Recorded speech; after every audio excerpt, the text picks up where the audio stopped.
Hello, we are back for another episode of Beyond the Wall, and it's not going to be scary or traumatizing or anything for our characters. I'm totally sure. It's going to be great.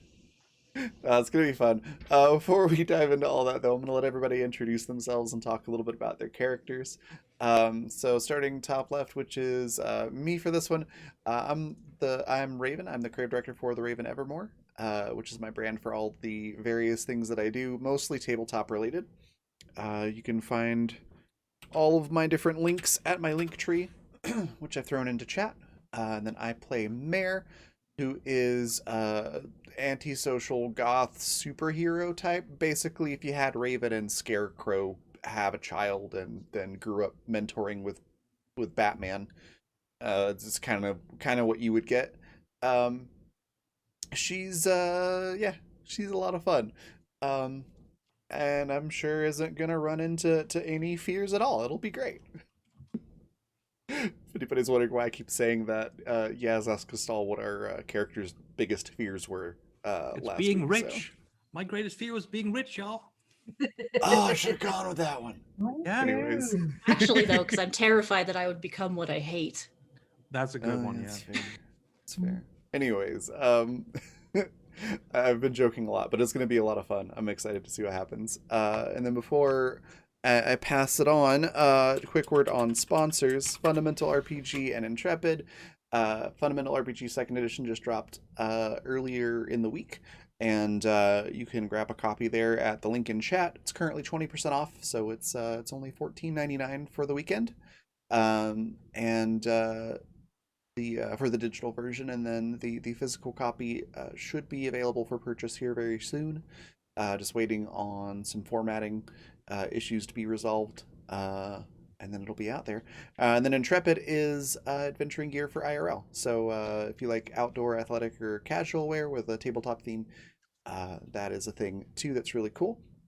And you can find all of that at coffee.com/raven/shop for Fundamental or Intrepid. And that's just like it says at the bottom of the screen, just add /shop to the end of it. And that is that whole spiel out of the way. So Paladin, tell us a little bit about Tom and yourself. Hi, everybody. I'm Paladin Hulk, Twitch moderator for Random Tuesday and Little Red Dot, and I play Tom Fan, your friendly ghost. I'm a musician, and I'm flying around in this weird dream world with my best friend Joe, and she just got her partner back, and she likes that person more than me. So fuck that person. But I'm sure we'll all be best friends soon. And he doesn't get to sleep in my room when we get back.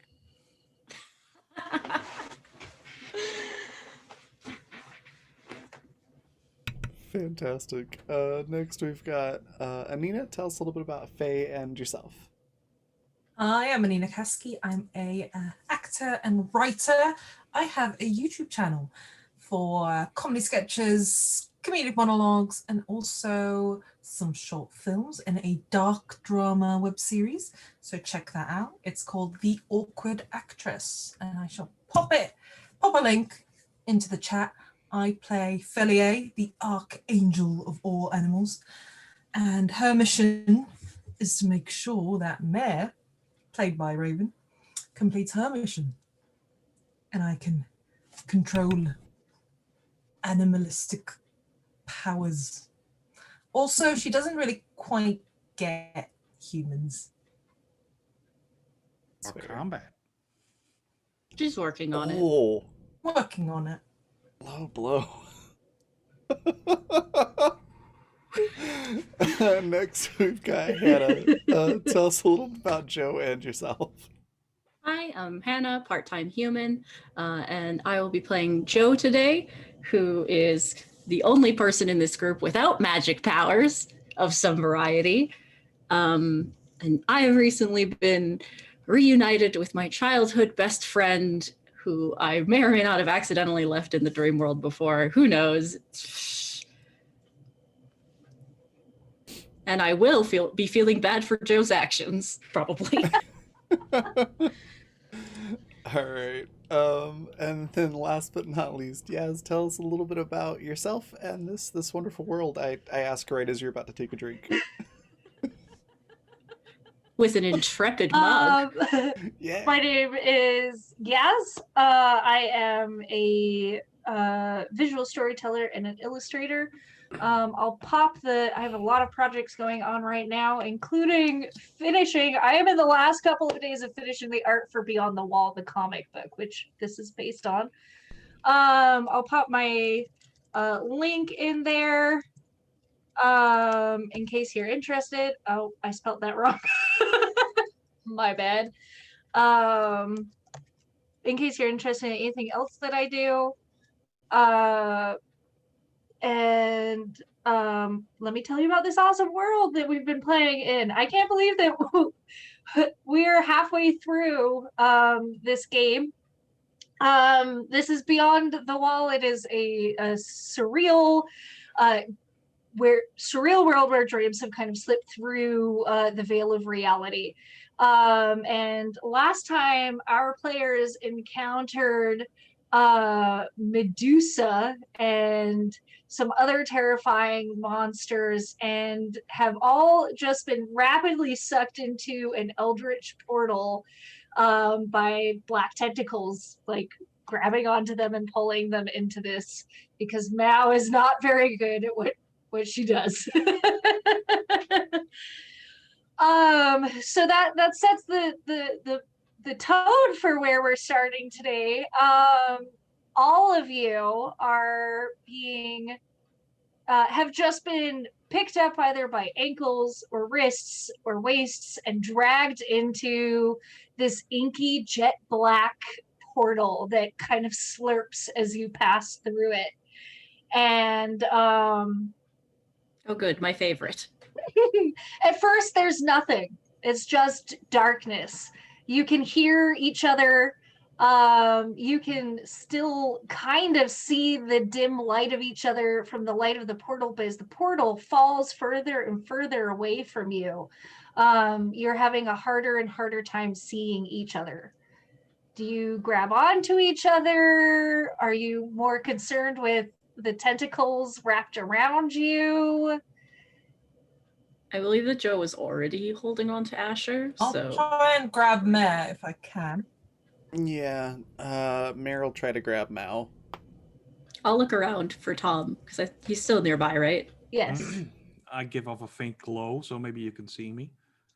I am freaked out at the fact that I can't orient myself in like dimensions because there is no up and down here, I assume.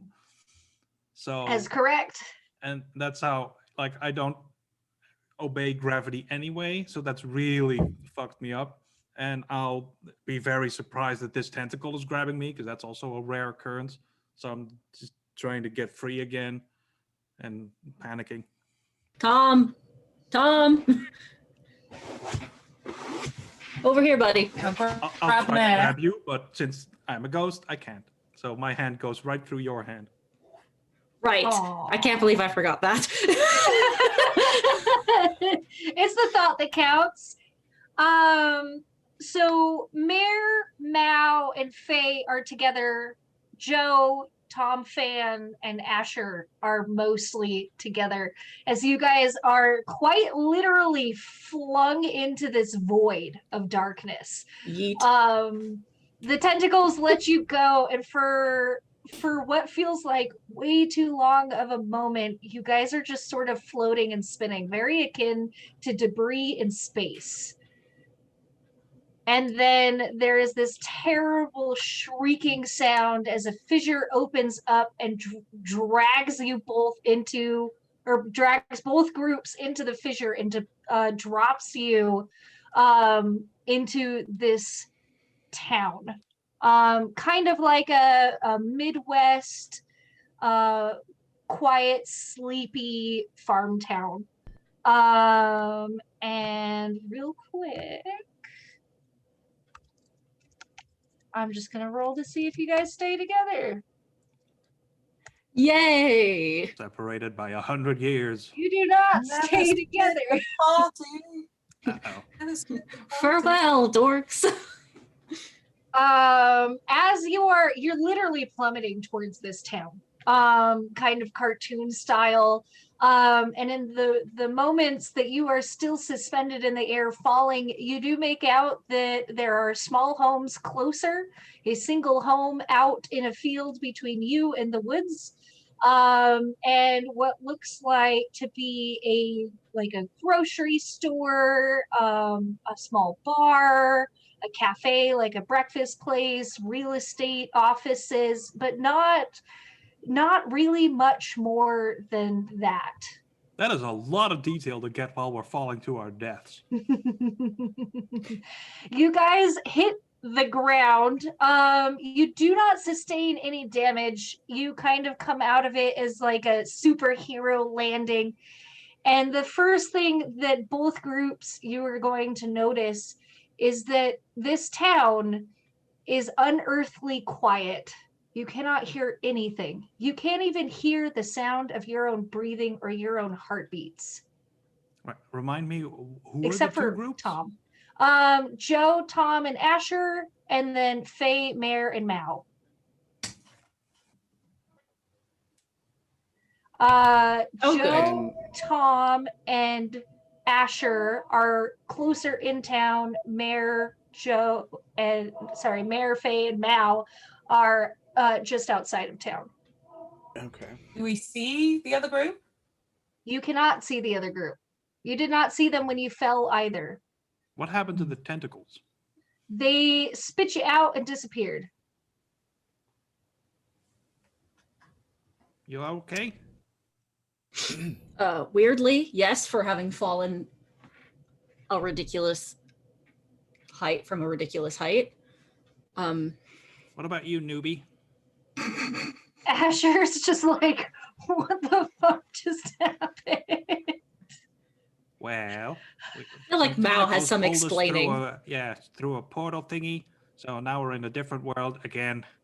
And looks like there's buildings here, which means there's furniture and stuff, maybe some potato chips, stuff like that. Oh, I could go for some potato chips right now. Asher Oh, nods yeah, I'll like, go yeah. find you some. And I'll Food. immediately What? try to zoom off. Oh, I'm out. we were already separated. What are you? Okay. All right. All right. Faye, I'll come Mare. back then. All right. Faye, Mare, and Mao, how are you guys orienting yourself? Probably taking stock of the surroundings. trying to figure out where in town to start heading towards. All right. Mao is just like unnerved and kind of dazed, is like checking their body to make sure everything is still there. Faye?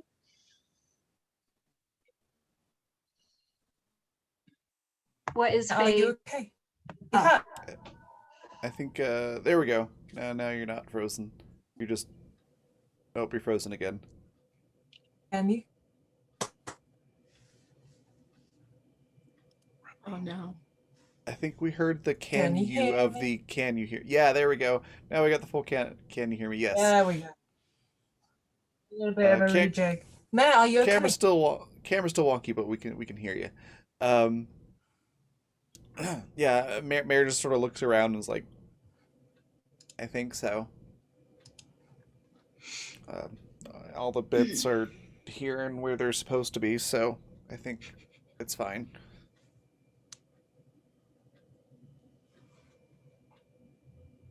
Mao's like, that's good. I've never. Oh no, we lost No! We lost Nina. Oh, it. there she goes. You're back. Yay! Yay! I'm back. That was I'm the wishful GM now. I'm back. Dimensions. Quite literally. There we go. Ah, yeah. Okay. Uh, There, from where you, the three of you are standing, you aren't really able to see into the town. You've been deposited kind of like off to the side. Maybe like you can see the corner of the market, and you can see the house out in the middle of the field. Is it as Well, the deathly others- quiet for them? Yes, it is also just as deathly quiet. You cannot hear your heartbeats. You can't hear anything except for when you talk. Well, the house in the middle of the field is obviously a trap. So, should we go check it out? I can send something. I can send something to scout it out. That sounds like a good idea.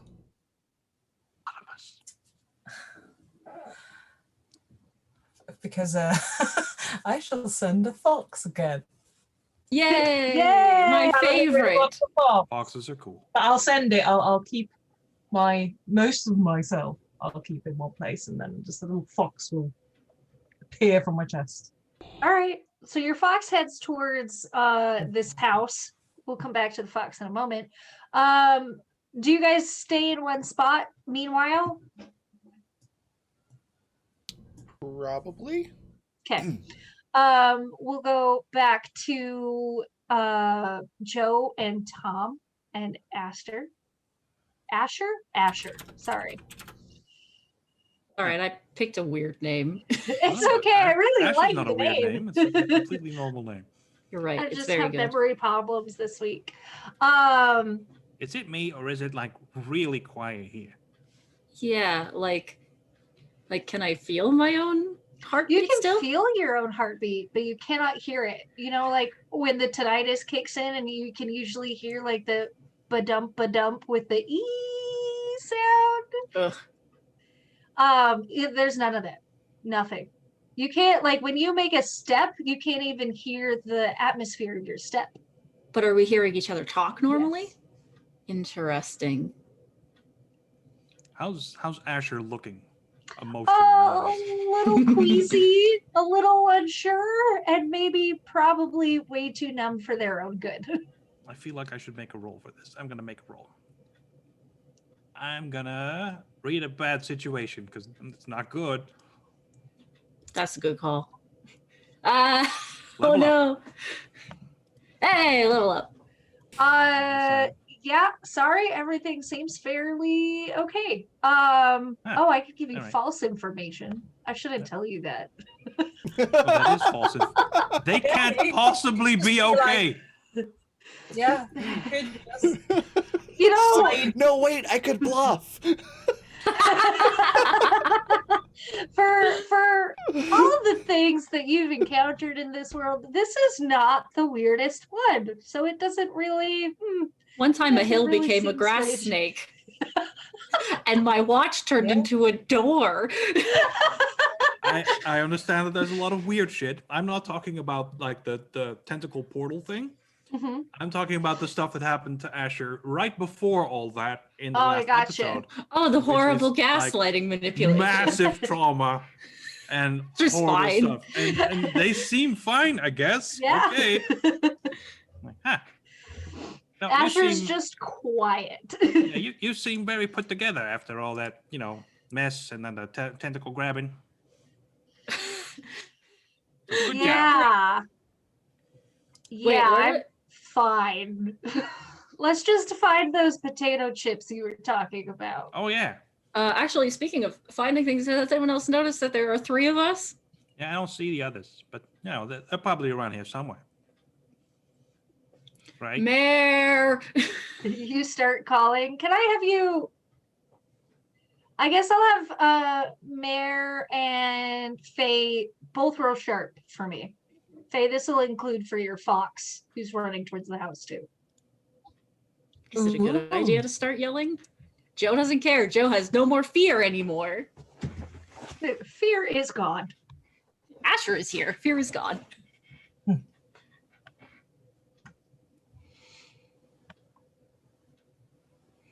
So you guys both Yeah.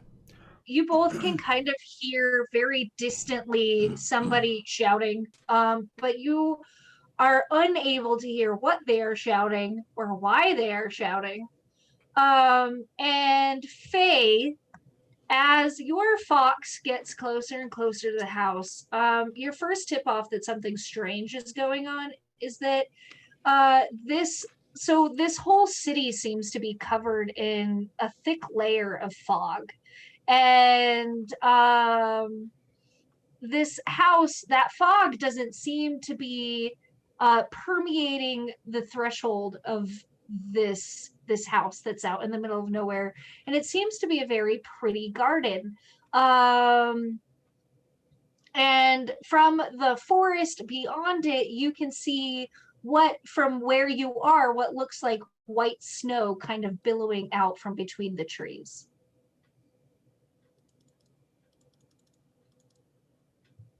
No.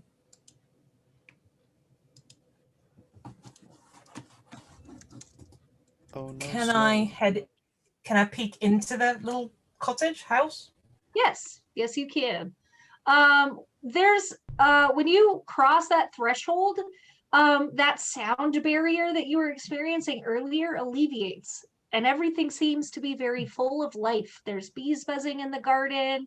There's a bird twittering from somewhere in the house, and when you peek into the cottage, it appears to be empty. I will, so I can see through a window. Is there a way I can weasel in? No, you're a fox. Uh-huh. Literally just about to say that. I know. I am gonna have Love you roll sharp again.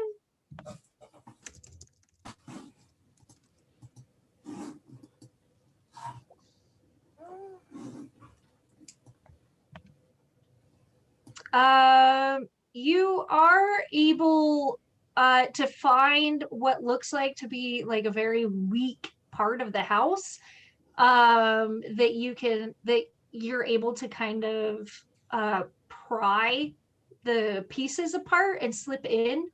But it leaves, to do it would leave a significant portion of damage to the house. I'll do it. All right. I don't Fuck this guy's house. It's not my house. Wow. So you are able to get in. We'll come back to that. Mare, and Faye, you guys hear this. You hear this voice shouting from somewhere inside the city, and that's you can't tell what it is? Do you investigate? Do you stay where you are? Faye would perk up. And Now would be like, what? That must be the others. or is it something else? Oh, it's we don't we don't recognize like the sound of the voices or anything, right? It's just sound of sentient beings over in that direction. Correct. Okay. I don't think Joe's really yelled yet. I think Mare just wants to go check out the house, and it's just gonna be like, nope, we don't know who that is, and stranger means danger, so let's check out the house. Okay. I'm almost in the house. Say cryptically. Does it Okay. seem safe? Maybe that's where our group is, and the sounds are a trap. Something's a trap here. My bat Trap senses are senses? tingling. Raven sense?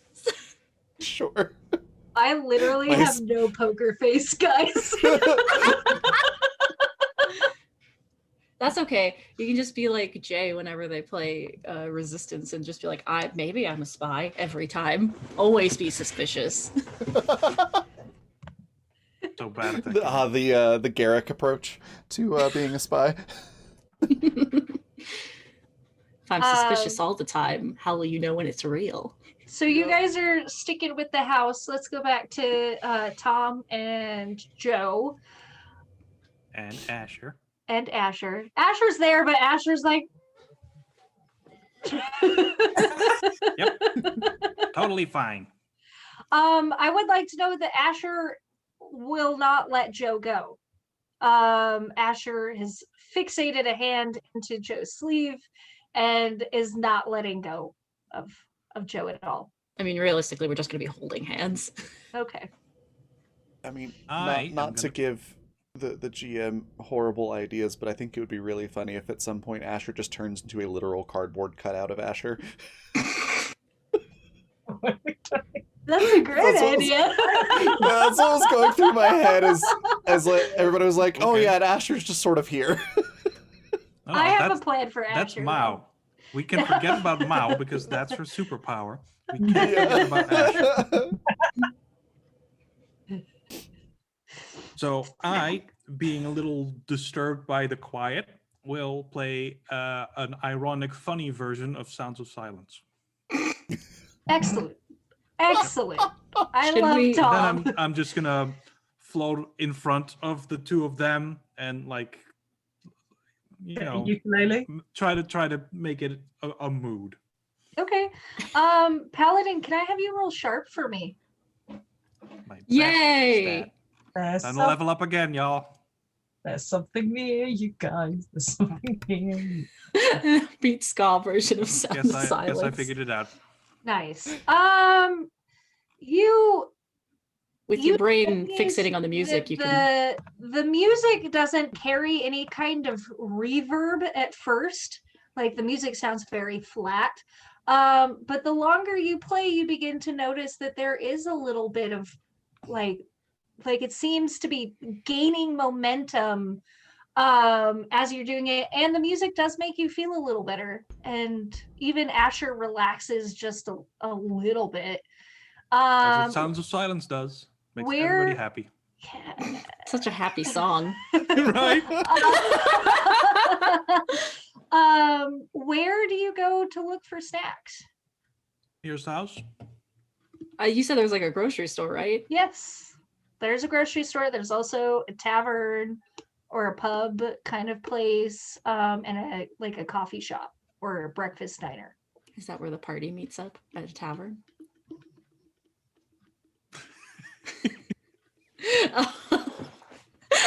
Well, is this the finale and the start of a new campaign? That would be awesome to end a campaign meeting up in the tavern. Yeah, that would be pretty I'm cool. totally gonna do that. You No. may have that idea. Closest Take closest it. house. Closest house. We're gonna. Okay, I'm yeah. gonna go into the closest house just to see what's in there. Like, Okay. I don't know. This is an entirely new town. It might not obey any laws of physics, or Is it it could people? be filled Is it with empty nothing but wool. clothes? The closest house, so you just like phase through the wall like you usually do, right? The Yep. closest like house area or like building area is actually like a 2-story building with business offices in at the bottom where you kind of phase into. What sort of business is it? It looks kind of like an editing agency, like maybe this town had its own newspaper. There's long desks, remnants of like circa 1995 computers, or like right in that area, like the big honka chonk monitors sitting on everything. This Papers is are like the strewn. opposite of my horror environment. This is like super comfortable for me. Oh, good. Um, and they're like, it looks like what an office would look like in the middle of the day if everybody just suddenly disappeared. Are there clothes So laying around? snack food. There are no clothes. There Okay. is a refrigerator. And everything in the refrigerator is surprisingly untouched. I'm gonna steal someone's lunch. Yes. Nothing in here seems to be touched by time. Nothing's expired. Everything, like in the fridge, everything still has this vibrancy. So I'm specifically looking for potato chips, but I'll take like anything that seems especially nice. Or Okay, you find a cup of yogurt, a homemade sandwich with cellophane wrapping. You find a couple of cans of soda pop.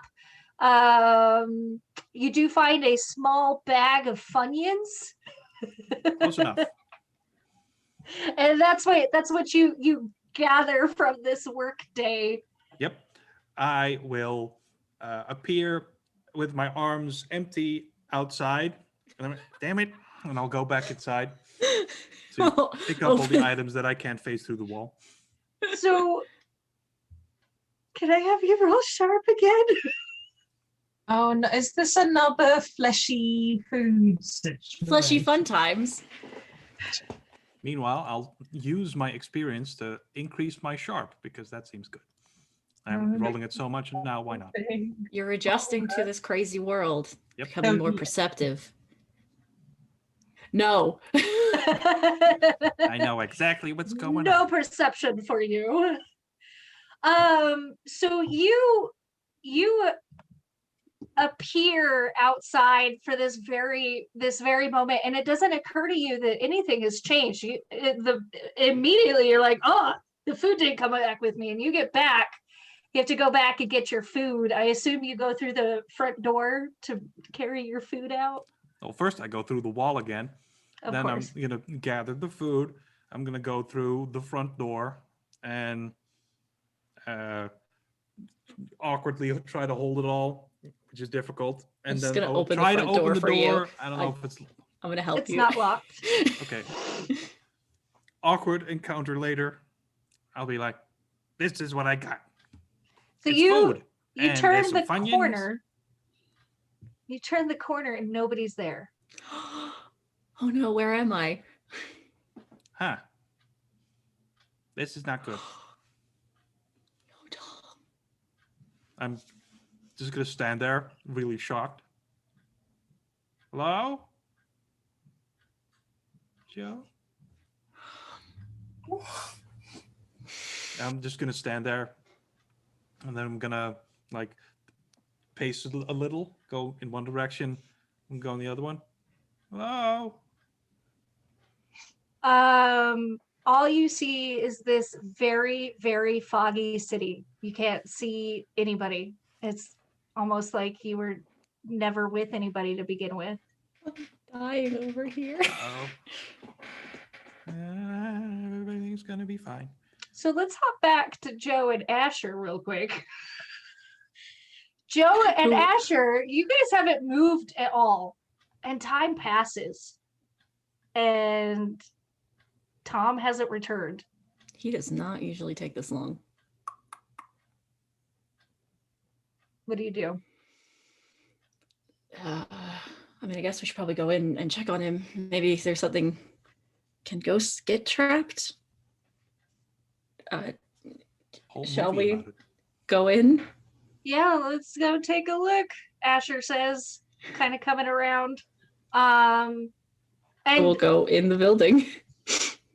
so you go around to the front door. The front door is unlocked, and at the front door, you see a small collection of lunch items just scattered in the road. Tom? Asher peeks in the building and lets you know that they don't see Tom. There's nobody in there. I mean, we could go in further and look if you want. But why is this food on the ground? Okay. Yeah, let's keep looking further in. God, I hate when this shit starts happening. Damn it. Asher opens the door for you, and it's just as Tom saw it. And the fog from outside pours in as you guys walk in, and you can see it just like it's almost like this fog permeates everything, and it's so thick and like it's almost becoming like the room is filling with smoke. And Asher's like trying to wave it off and closes the door behind you in hopes that it helps. It's like, well, there's a door back there. Maybe there's some stairs. He could have gone upstairs. Like, Yeah, maybe he's trying to get a advantage. It's just weird that he hasn't checked in. And Joe's got like a death grip on Asher's hand right now. Asher's like, this is okay. This is okay. We're fine. Everything's fine. Maybe Tom's just playing a silly prank. So you guys head upstairs. We're gonna go back to Faye and Mare. Faye, your fox has managed to get inside, and I assume you look through all of the rooms that you don't need to open with thumbs. And you find that the house is very pleasant. It's very warm. Sunlight even seems to shine through the windows where it was overcast outside. There are plants that are well maintained and still growing by the kitchen sink. There's a loaf of bread sitting on the table, but there's nobody there. It's almost like they got up in the middle of their day and just left. That's always a good thing in movies. Does Faye feel suspicious? No, you feel very comforted. Okay, so Faye would go to Mare. It's a lovely house. Very warm. There's no one there. Lovely house that's warm and no one's inside. Yes. Yeah, it's definitely a trap. All your yelling, by the way, the yelling that you were hearing earlier is gone. Okay.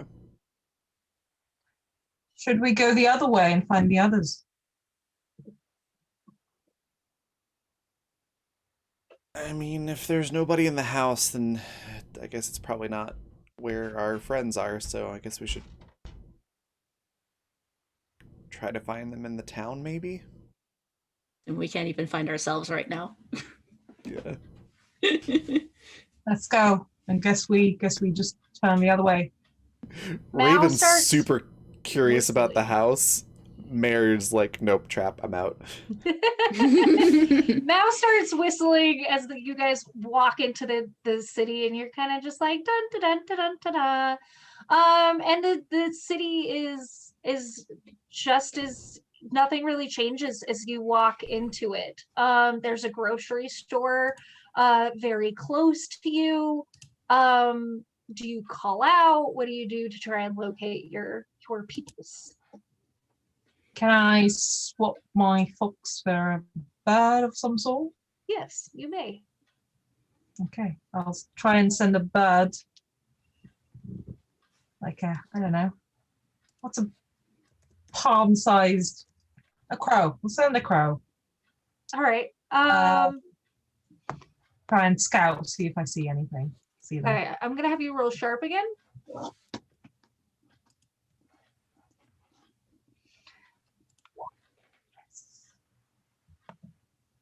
All right, so it becomes very obvious very quickly that you two are, or you three, Mao included, since Mao's there, are the only people in this city. There's nobody else. And you cannot hear anybody else. You cannot see anyone. You do see, which seems to stand out in a strange way, food scattered in front of one of the buildings in some point in town. This food seems to be very colorful in contrast to the incredibly gray, dark surroundings. Is it like in cartoons where you can definitely tell there was one artist for the background Yeah. and one artist for the interactable objects? Yes. You're like, oh, that's going to get picked up in this scene. Okay, so they would go, we're the only ones in this town, and the food seems shiny. We shouldn't eat it. Yeah, I've just decided I'm never eating again. Faye, in your searching and your looking, you also distinctly make out the shadow of a figure that feels very, very familiar to you. Perhaps Okay. you danced with him at some point. It's Faye's boyfriend. And he seems to be walking through one alley, but as a bird, you're not able to really keep an eye on him. It's almost like a trick of the light where he's in one spot and then he's in another. Okay, can I sort of, without mentioning it to Mare, can I just sort of start walking in where I think he is? But like, Oh, just cash. Mayor, Mhm. Faith starts walking off, and Mao's like, shouldn't we? I mean, we could at least go check out the food, like. And then Mao starts like, "Hey, guys!" like shouting at the top of their lungs. Oh my god. Mary Hey, just wait. shoots Mao a look at the food comment, given the last food that Mao tried to get Ate. everybody to eat. Yeah. And is gonna try to grab Definitely. the back of Faye's like collar. Just Trying to fire get Faye to strap. stop. Oh. I'll do like a little hiss, like a cat, like. What are you doing that for? Where are you going? You're just wandering off by yourself. I'm trying to find the others. I thought Also, you had a bird. Mao, bird for don't that. eat anything. But I'm That too. hungry. This place doesn't feel like it's got flesh cakes. Yes, And it after buying does. that, mostly, I think they like pat themselves. Do not eat anything. You just hear like Mao's stomach gurgle. You know, like that I'm a hungry stomach gurgles. Yeah. oh. Mary just goes, don't you have like a candy bar or something in your magical backpack? Maybe I do. And they pull their backpack open, put their hand in, and they pull out what looks like a miniature Excalibur letter opener. It's like, I can't eat that. I guess I don't. Zips it back up, puts it back on their back. I want to know the logic for how things come out of the backpack now. what was she looking for that it came back with that? Food. All right. Mary's gonna try to make food. With to see if the wand thing that she has can make food, because she still Alright. has no idea what this thing really does. Roll weird for me. And we're going to come back to that. Tom, you have been out in the middle of nowhere suddenly by yourself. Yeah. I'm still very stunned about this whole thing. I've done like a lap of the building. I've flown to the top of it. and looked around. And I think I might make my way to the center of town. Just like looking around, shouting for Joe. There And are if- no responses. Yeah. What is in the center of town? The center of town is a four-way stop. It looks like it might have been at one point the only light in town. And on one corner you have your diner, and several other office spaces. Well, several being. And on the like kitty corner, to the diner is the pub or the tavern. All right. Gotta be in the pub, right? Yes. Things are scary. You know, what are you gonna do? You're gonna get a drink. People always meet up in the pub. Gotta be in the pub. Let's go. And I'll float into the pub. Unfortunately, as you go up to the pub, the mist meets you like a wall, and you are not able to phase through the door. But Aha! through the I window, knew they were in there. through Stupid. the window, you can see a mostly empty pub full of color, sans the fog or the smoke. There's a bartender, and there appears to be a three-person band setting up in the corner. Wait, there's other people there. All right, not alone. Everything's fine. They're just in there. They're in the bathroom or something. It's all gonna be fine. This mist will, you know. Do you go to try the door since you can't pass through the wall?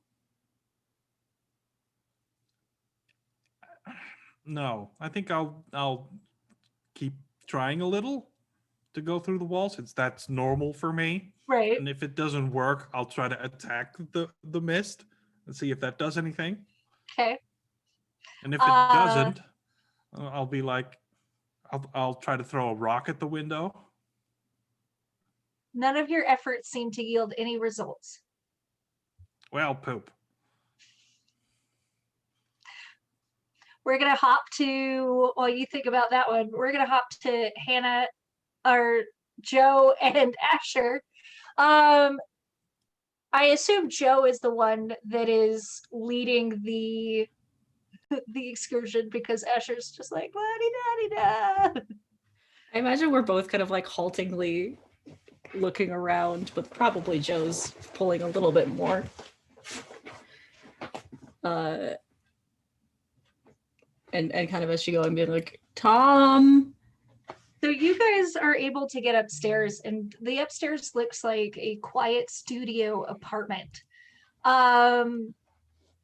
Any food that you find or you encounter has not reached an expiration date and looks completely normal and fine. That seems to be the only thing that's untouched in this this building, and even the smoke seems to be pouring in from an area on top. Asher kind of gives you like a pole to go towards the window, and you guys are able to kind of peer out the window and look at the town, and you can't see anybody at all. And Asher looks back, or like back to you after looking out the window, and can I have you roll sharp for me? Yes. Go, Joe. Go, Joe. Decent. Joe, you notice that the edges around Asher are kind of blurring, like a motion blur in reality. No. They look at you and they're like, "Are you okay?" I'm gonna grab both hands now. Be like, you can't go anywhere. You have to stay here. I had no intention of going anywhere. What are you talking about?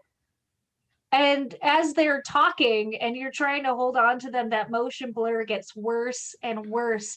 And almost like they split in two, you see on the second Asher's face this absolute look of confusion, of like, and you hear very faintly, as if it's being pulled away from you. You hear, "Where did you go? What's wrong?" And you see Asher, that second Asher, dart out of the room. And when you turn and look back, the Asher that you were holding on to their hands to is gone.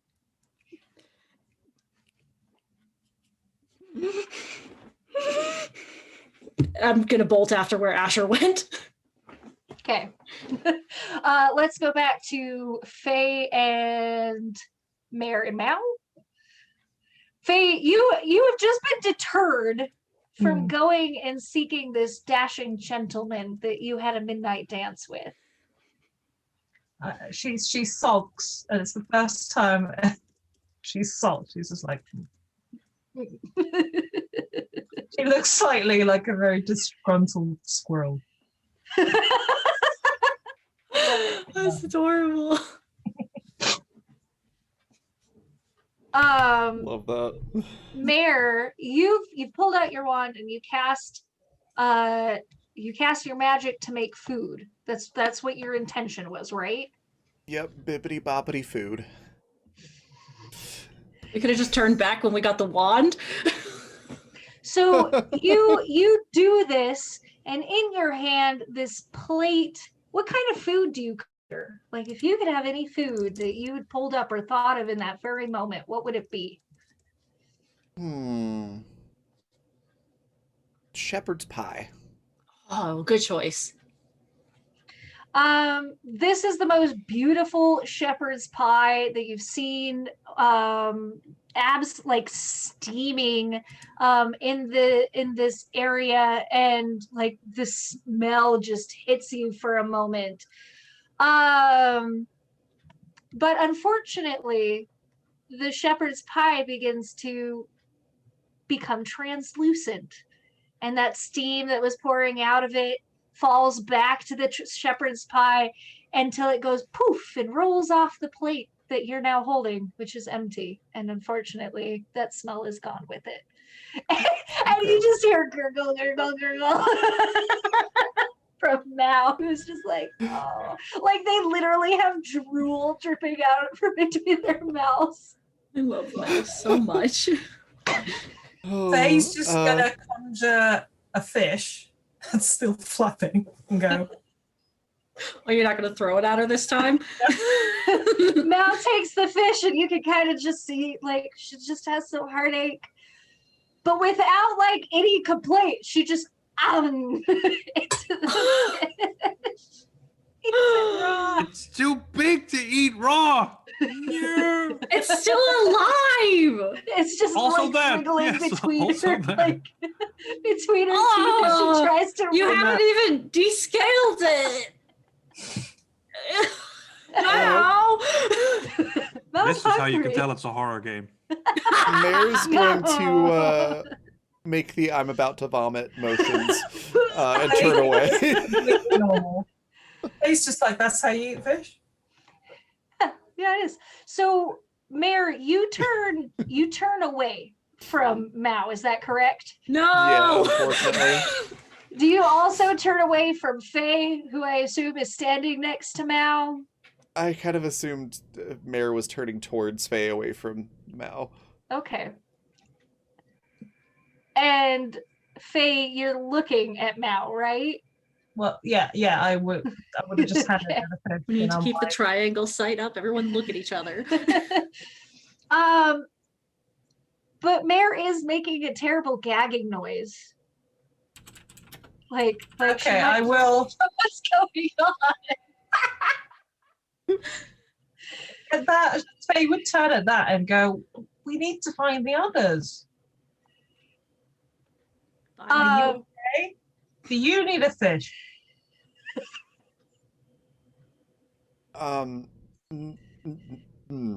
No. Don't need a fish. Yes, we do need to find the others. We should stick together and go find the others. Mao, you can just eat that on the go, I guess.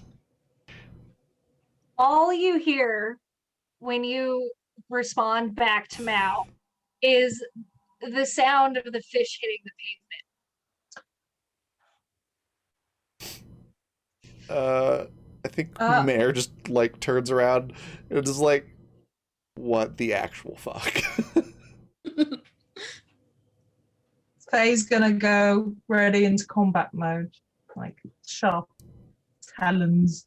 It's like a cucumber being thrown at a cat. Basically. Faye jumps in the air like. Mare is going to freak out a little bit and also just get ready to decimate anything that shows up. Okay. You guys are ready for combat, but absolutely nothing happens. There's nothing. You don't even hear anything. You don't even hear the crackle of potential magic. You don't hear footsteps or yelling. You don't hear the scrape of material against other material. You can barely hear, like you can't even hear yourselves breathe. You can just hear your voices.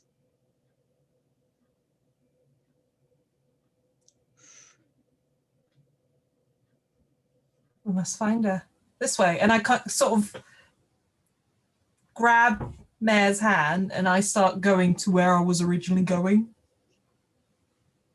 Which is where the Foxman was? Well, where I think it is. Yeah. It was sort of poofing around the place. I think Mare's going to stop, like not go with Faye for a second. And go, hold on, we need to figure out if this is Mao didn't just run into the city. So either they're here and we just can't see them, or they were teleported somewhere. Either way, we need to figure that out. If we figure out what happened to Mao, we might be able to figure out what happened to everybody else.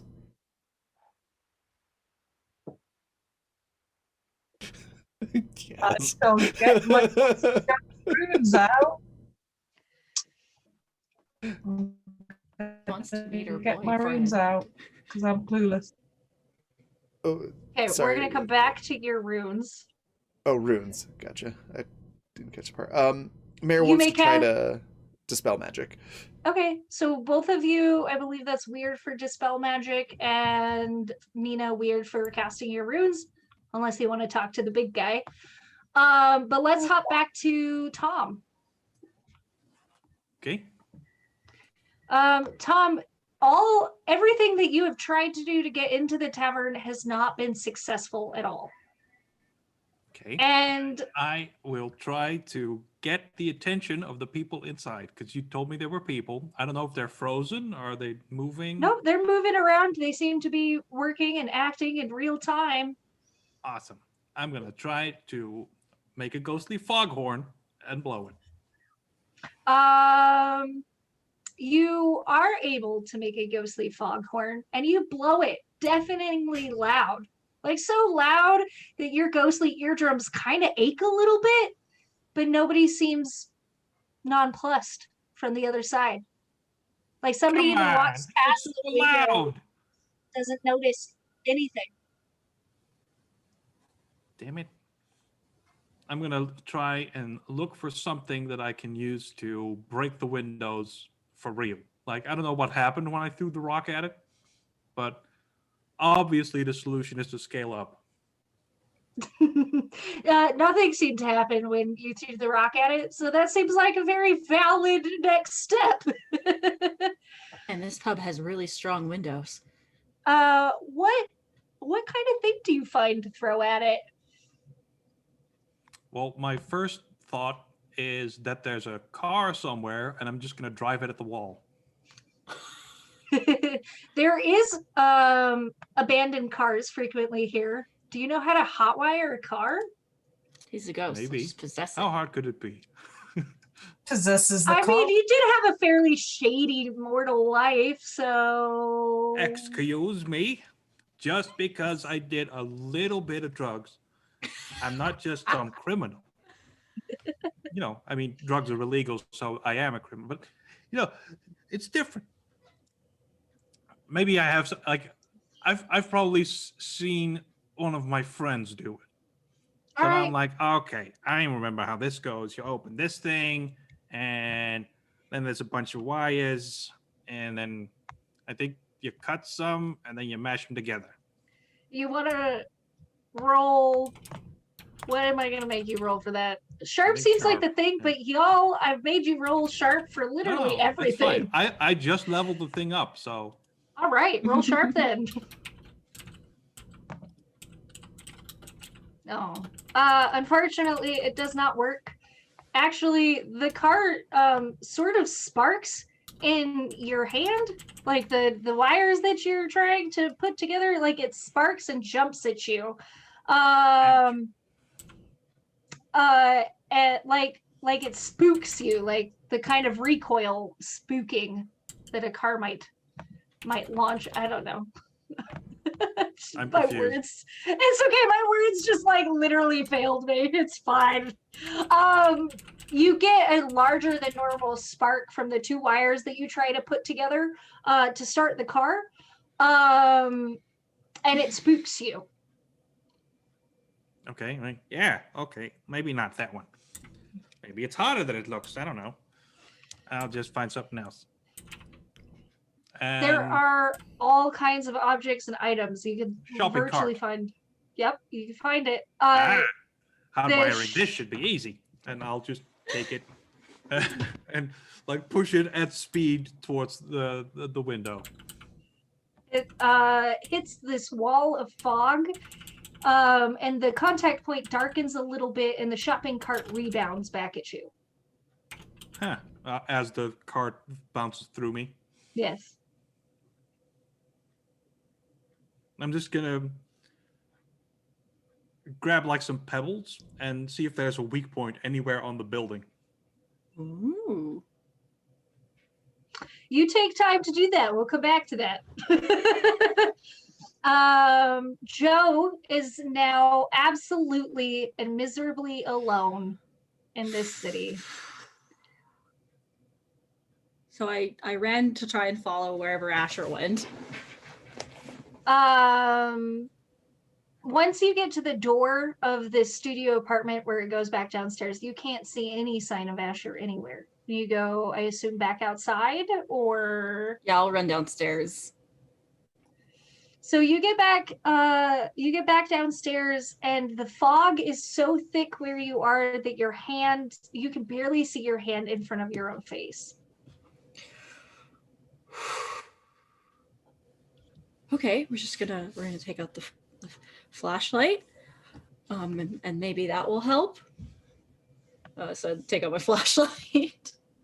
Does it do anything? It does not do anything at all. It's almost like the fog is pressing in even closer to you. Okay, I'm gonna go find a wall and like try and follow it along to the door. You are able to get outside, but the fog doesn't seem to be any less outside. Okay. How do we there's gotta be him. Fog.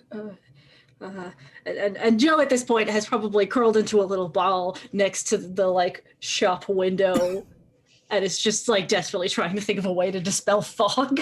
Okay. There several minutes pass while you're trying to figure this out, and you're sitting here and you hear the faint sound of like metal rattling, and you look up to see this ghostly apparition of a shadowy shopping cart just sort of like amble off into the fog and disappear again.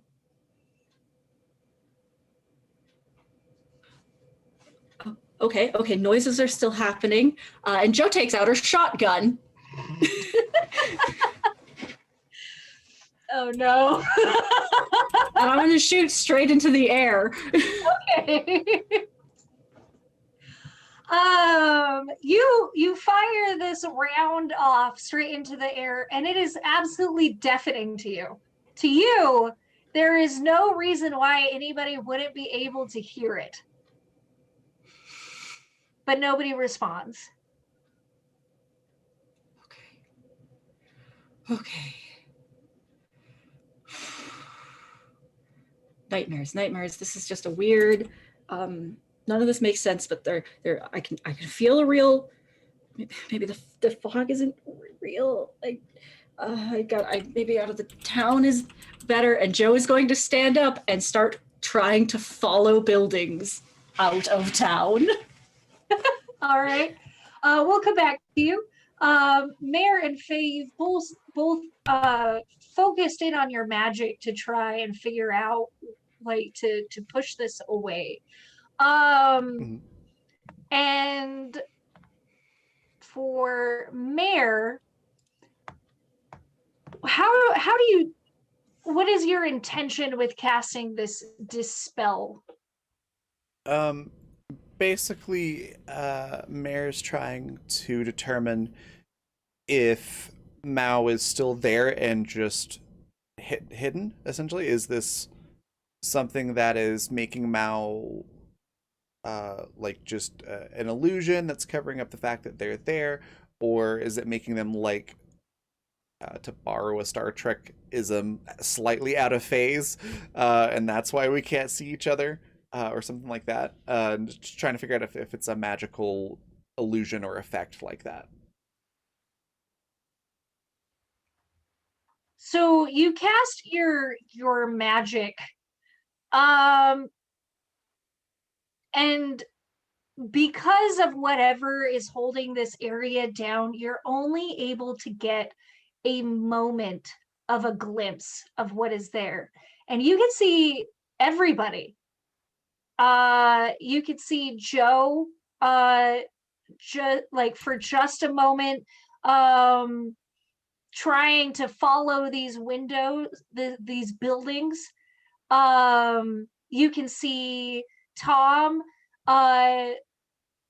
scratching his head about how, like, looking at this one particular building. You can see Mao on her hands and her knees in the middle of the road. You can see Asher wandering further down past Tom. And it's almost like you would question the reality of how brief you saw these things. Now, Faye, you look down to cast your runes, and your runes, they tell you more or less a story of I'm trying to think of a relatable myth that's not Medusa. They tell you the story of Orpheus, right? It was Orpheus that went to the underworld. They tell the story of Orpheus and how he had to go to the underworld and retrieve his woman, his wife, and that no matter what, he could not look at her when he went to go and retrieve her from the underworld. And at the very last moment, he ended up looking to her and lost her because he thought she had fallen, and he went to go save her. Okay. That doesn't help at all, I know. But it is a cool story. Question, Yes. for what Mare saw, did it look like we were all relatively close together, or You very, guys are- very spread out? You're fairly spread out. You're not within reaching distance of anybody, but you are within visual recognition. Like, if you were to stand on, like, a main street, they would be about a block and a half, like within that block and a half away from you. Okay, so like closer than where we are to where the food is on the ground.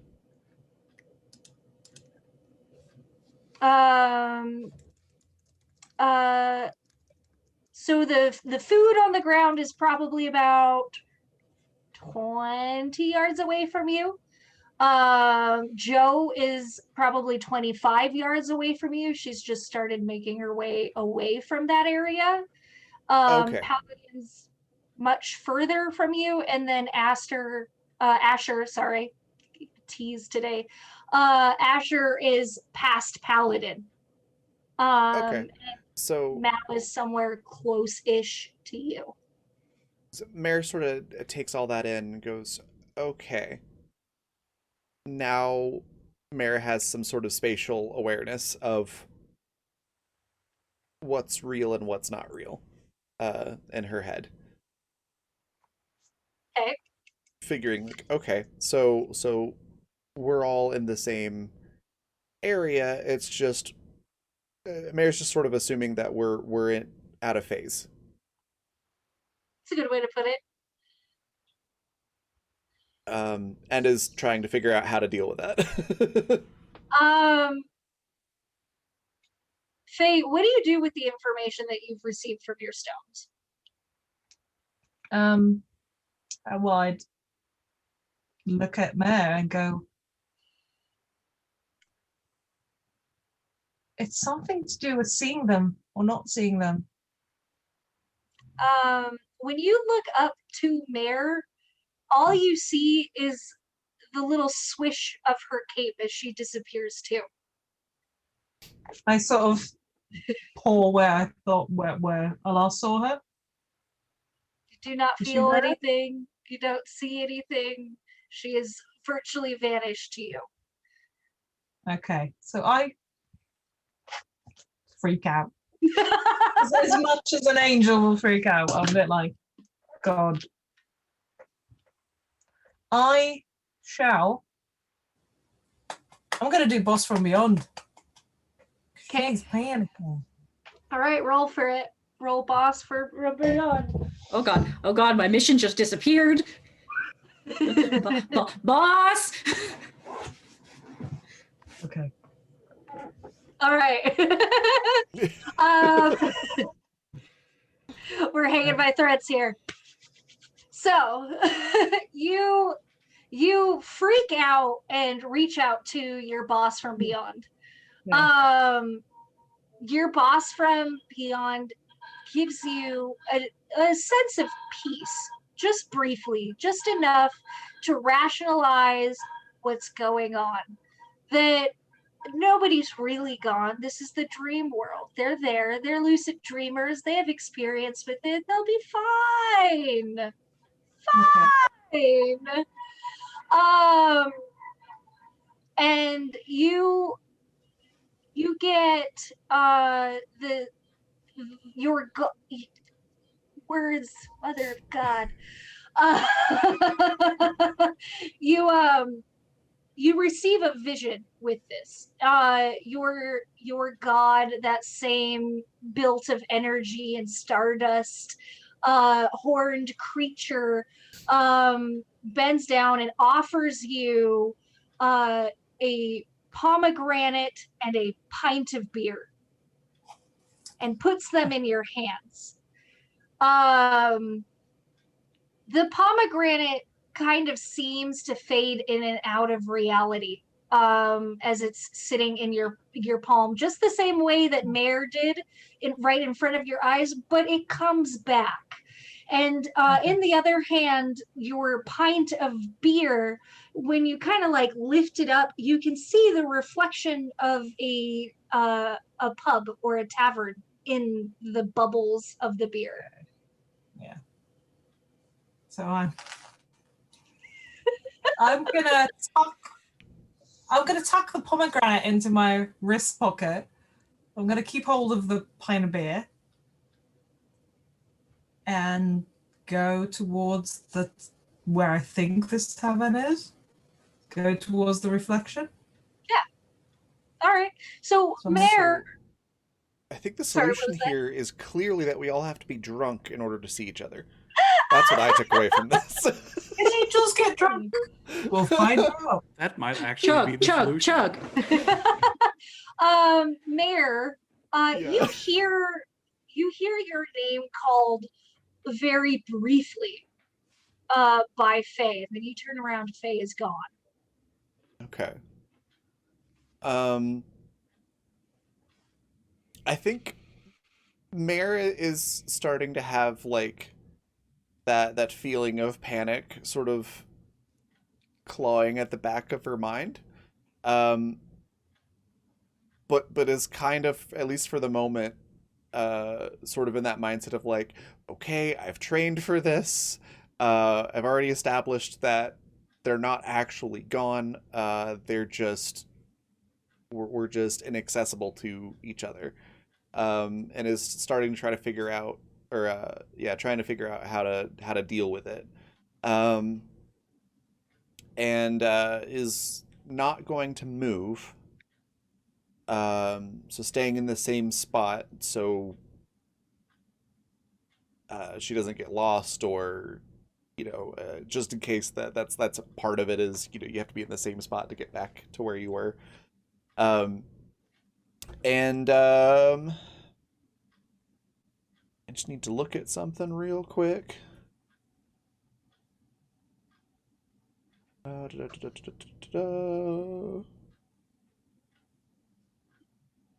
I would like to.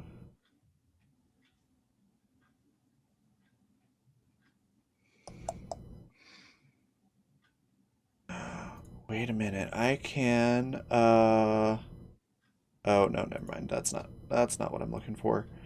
Um. I had a specific thing in mind that I can't remember all the details about, so I'm trying to find it. All right. Uh, If basically you big magic, but a okay, specific thing on big magic where I think that this involves is like hurting this yourself is to cast it. oh, I gotcha. This is about the time that we usually go on break. So we can take a quick breather. I really need a bio break. I'm doing my dance. But then we can come back and it's just gonna get wonderfully worse from here. So Yay! We're all going to use big magic, and it's going to be horrible. It's great. So a nice anxiety break for everyone. yeah. When we come back, Don't I'll give kill it a to tree. bag. Can angels get drunk? Find out after the break. Tune in next time. We'll be back in about 15 minutes, so folks can After a stretch word their from our legs and sponsors. yes, Okay. grab snacks, all that good stuff. So be back here in 15 minutes, and we'll find out what happens. Be right back.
Hey, we're back. Yeehaw. We're having a deep faith moment in behind the scenes. I mean, It was such a good conversation. it was a really great conversation, and I appreciate having all of you guys with diversity to offer very wonderful, different points of views. So thank you everybody for waiting for us. You'll never know.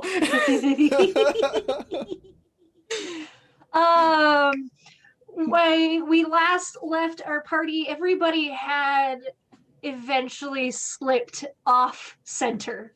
Nobody can really see each other at all. And you're not entirely certain how to get out of this. Let's see how it goes. We're starting with Tom at the top. Good, because I think Mayor's plan is actually going to work. So we'll try mine first, which is going to fail. So I'm assuming that my pebble throwing at the building doesn't pan out. Throw the shopping cart. Does not. The shopping cart didn't work out either.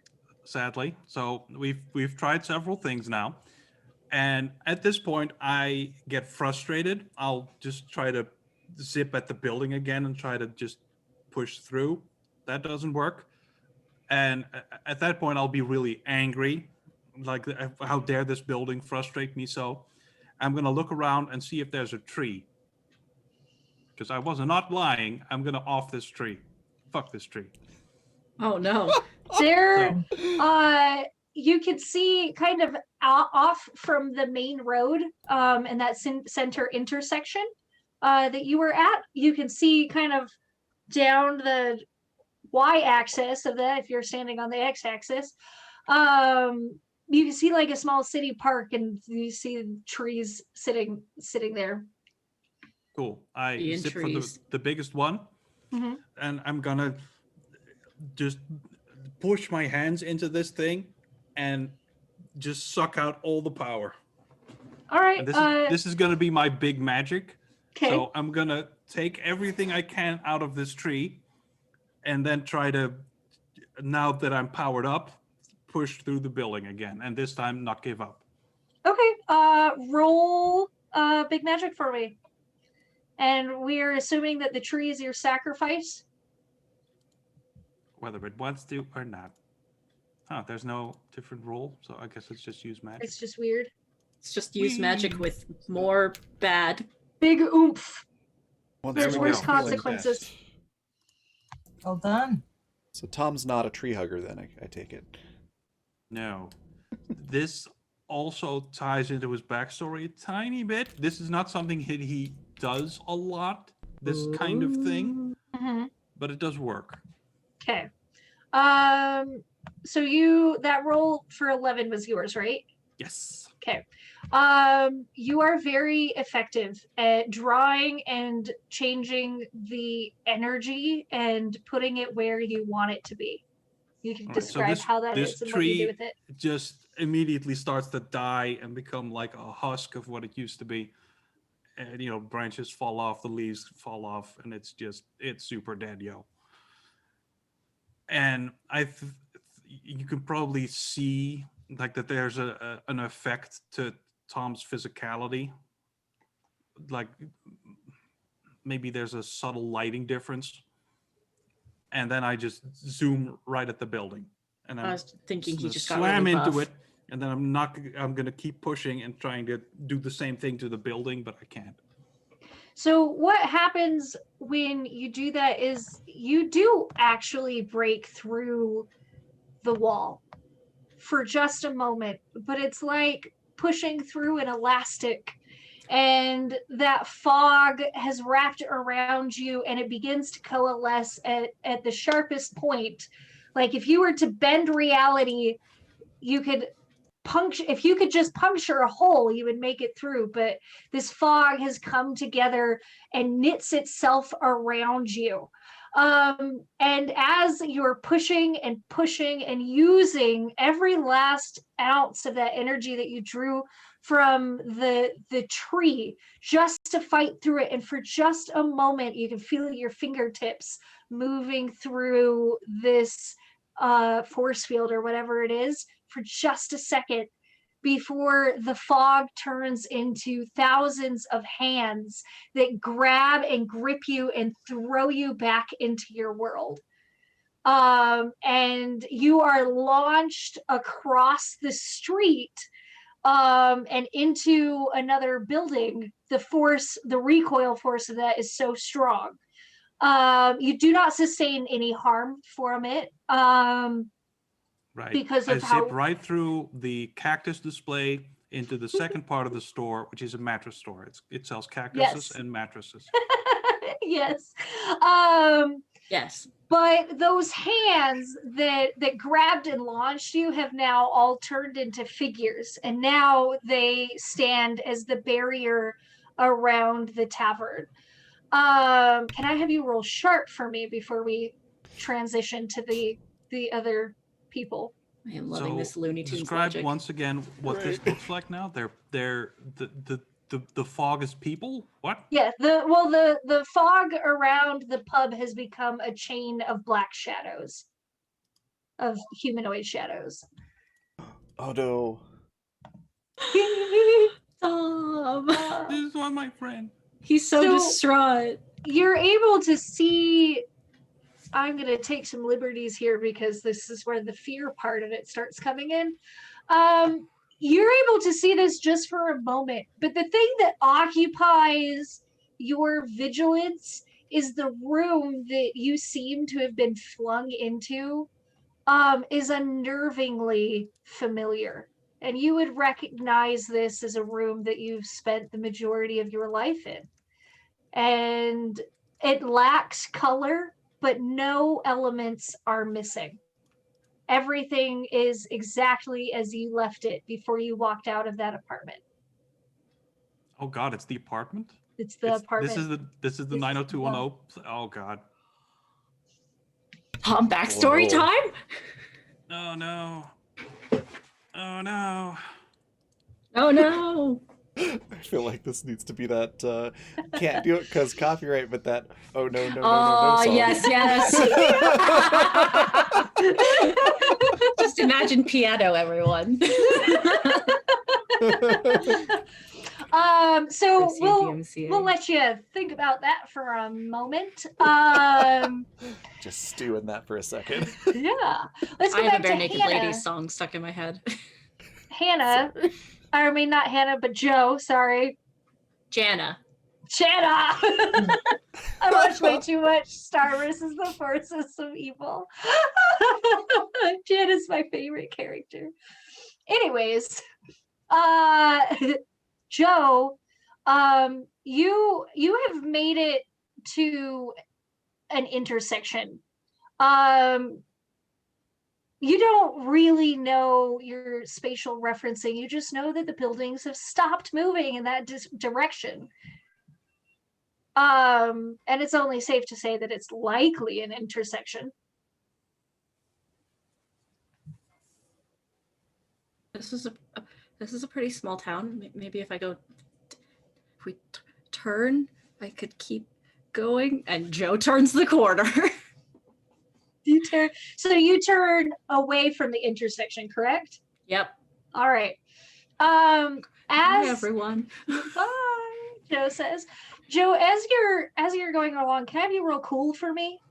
Oh, absolutely, you can.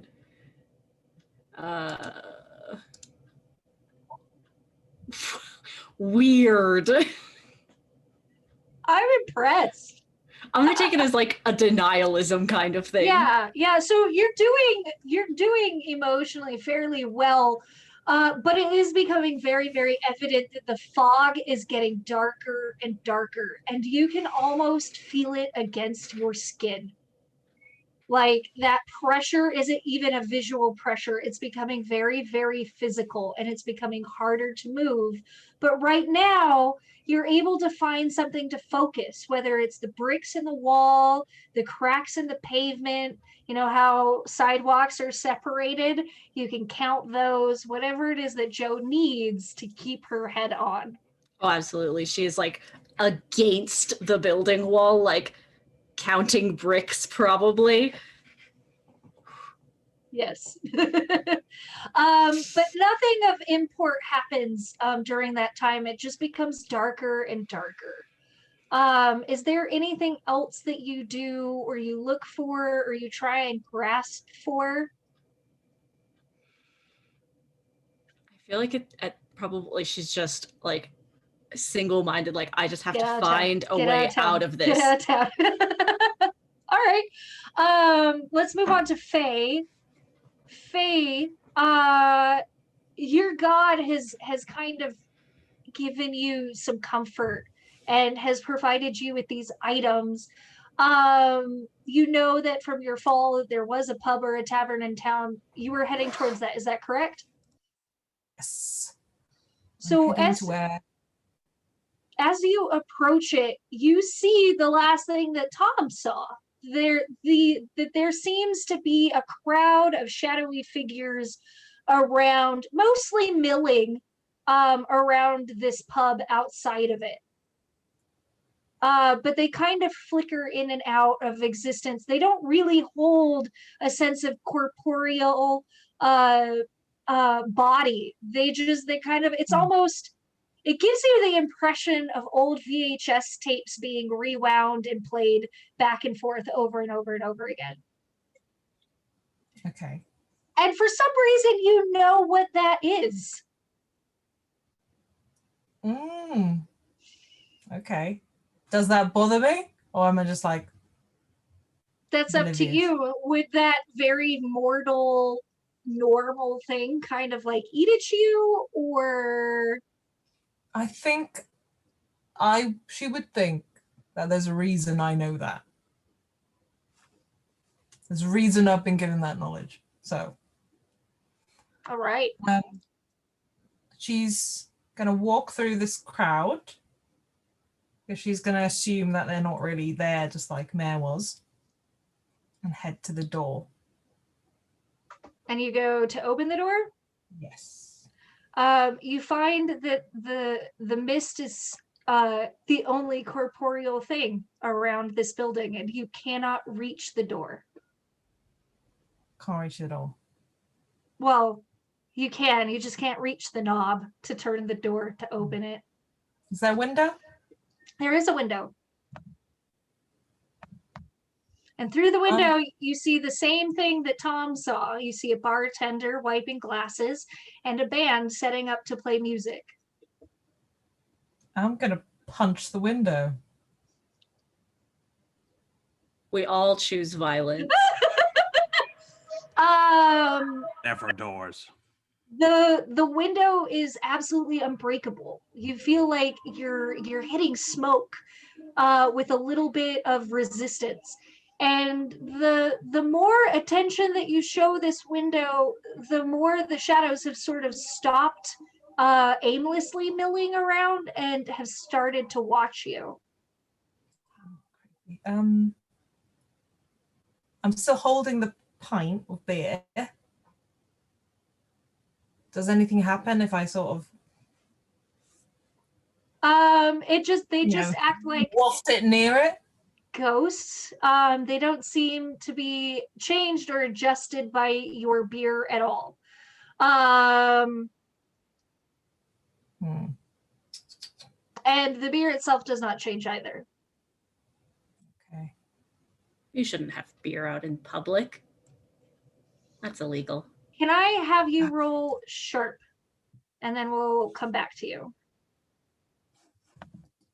For Mare, how are you handling things?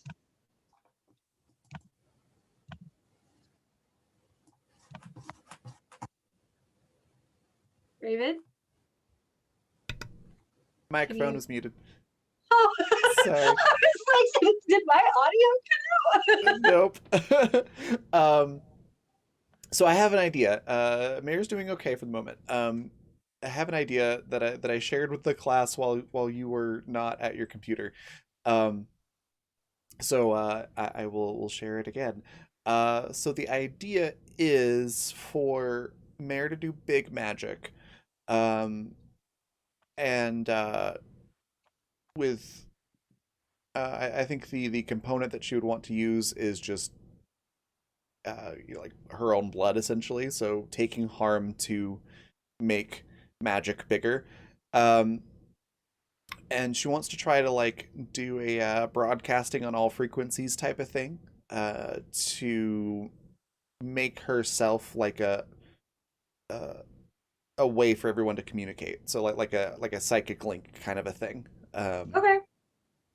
Matter is the I think conduit. is yeah, as I think is how Paladin put it, which made it a lot easier to understand. Yeah, just a psychic link so that we can all communicate with each other, even though we can't see or reach It's each gonna other. be terrible in a little bit. Great, great. I'm sorry. Um, how many health points do you want to spend on your big magic? 2, so that I don't become unstable, because I Okay. still have 1 harm from last time, unless that healed up. That's right. We haven't had a chance to heal. Sorry. No worries. Yeah. Okay. Roll magic then. Okie doke. Weird. Weird. Nice. 12. Yeah. It's Love to see it. Advanced success, I think. That is an advanced success. All right. So, Woohoo! can you describe to us how you do your big magic? Do you how do you appear to everybody else? Um, Or do you appear, is it just a voice? just a voice. So basically, Mare grabs her whip thing, that has a sharp part on it, and just sort of a la classic movie scenes, cuts the palm of her hand and squeezes her so fist. many And nerves there. Yeah, why you I could know. cut the backside of your hand or your I know, arm. but it's not as dramatic. God. And it's big magic. It has to hurt. Yeah, so that's fair. All right. Does that, starts chanting in Latin or something. And basically just starts a big group call with everybody. And just says, so everybody just hears in their heads, hey, can you hear me? And then everyone else can hear everyone else's responses too. We all get a Suck my Zoom link dude. chat. Yep. Zoom link. Starting a Discord call with everybody, basically. That's great. Okay. So you are able to do this, and it comes to the rest of you like an old radio frequency, at first crackling. As you begin to focus it, there's more clarity that gives you the opportunity, and you find you are able to respond back to Mare when Mare is like, hey. Phase instantly, Where like, are you? where are you? Where are you? Like a little dog. Assuming you haven't moved, I'm right next to you. We're all just out of phase from each other, is the best way I can think of how to describe it. I'm I back in used the my- old world. I used my dispel magic stuff, and it gave me a very brief glimpse of everyone, and you all seem to be where you think you are. In relation to each other, you just can't see or interact with each other. I'm next to a tavern. Okay. Can you see it? I was just at that tavern. I couldn't get in, Tom! and now I'm back in the city again. I can't get in either. All right, I haven't moved from the last spot you saw me, so I'm going to start moving towards the tavern now. Okay. I fell into one of the stores, but now I'm somewhere else. I can't if see someone could come anything. get me, that would be great. I don't like it here. So this actually interrupted Joe's focus. And she has now crumpled into a on the ground. Oh no. She, just quiet. She's like, I can't see anything. Joe, you there? Why did you leave me? I looked everywhere. I don't know where I am. And Asher disappeared. I couldn't find you. I don't know where you are. Is anyone hurt? No. No, I but cut my the hand pretty fog's bad to getting make this work. Come get us.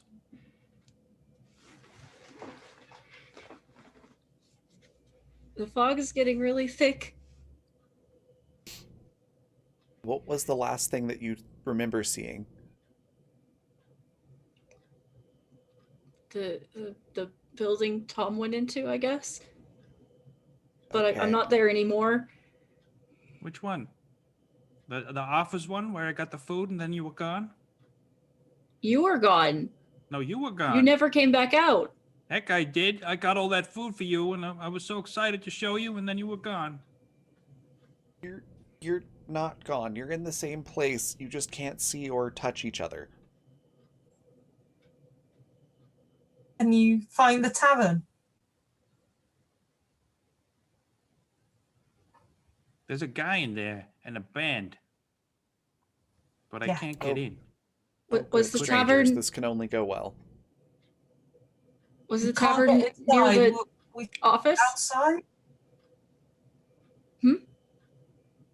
We can meet outside the tavern if you can find it.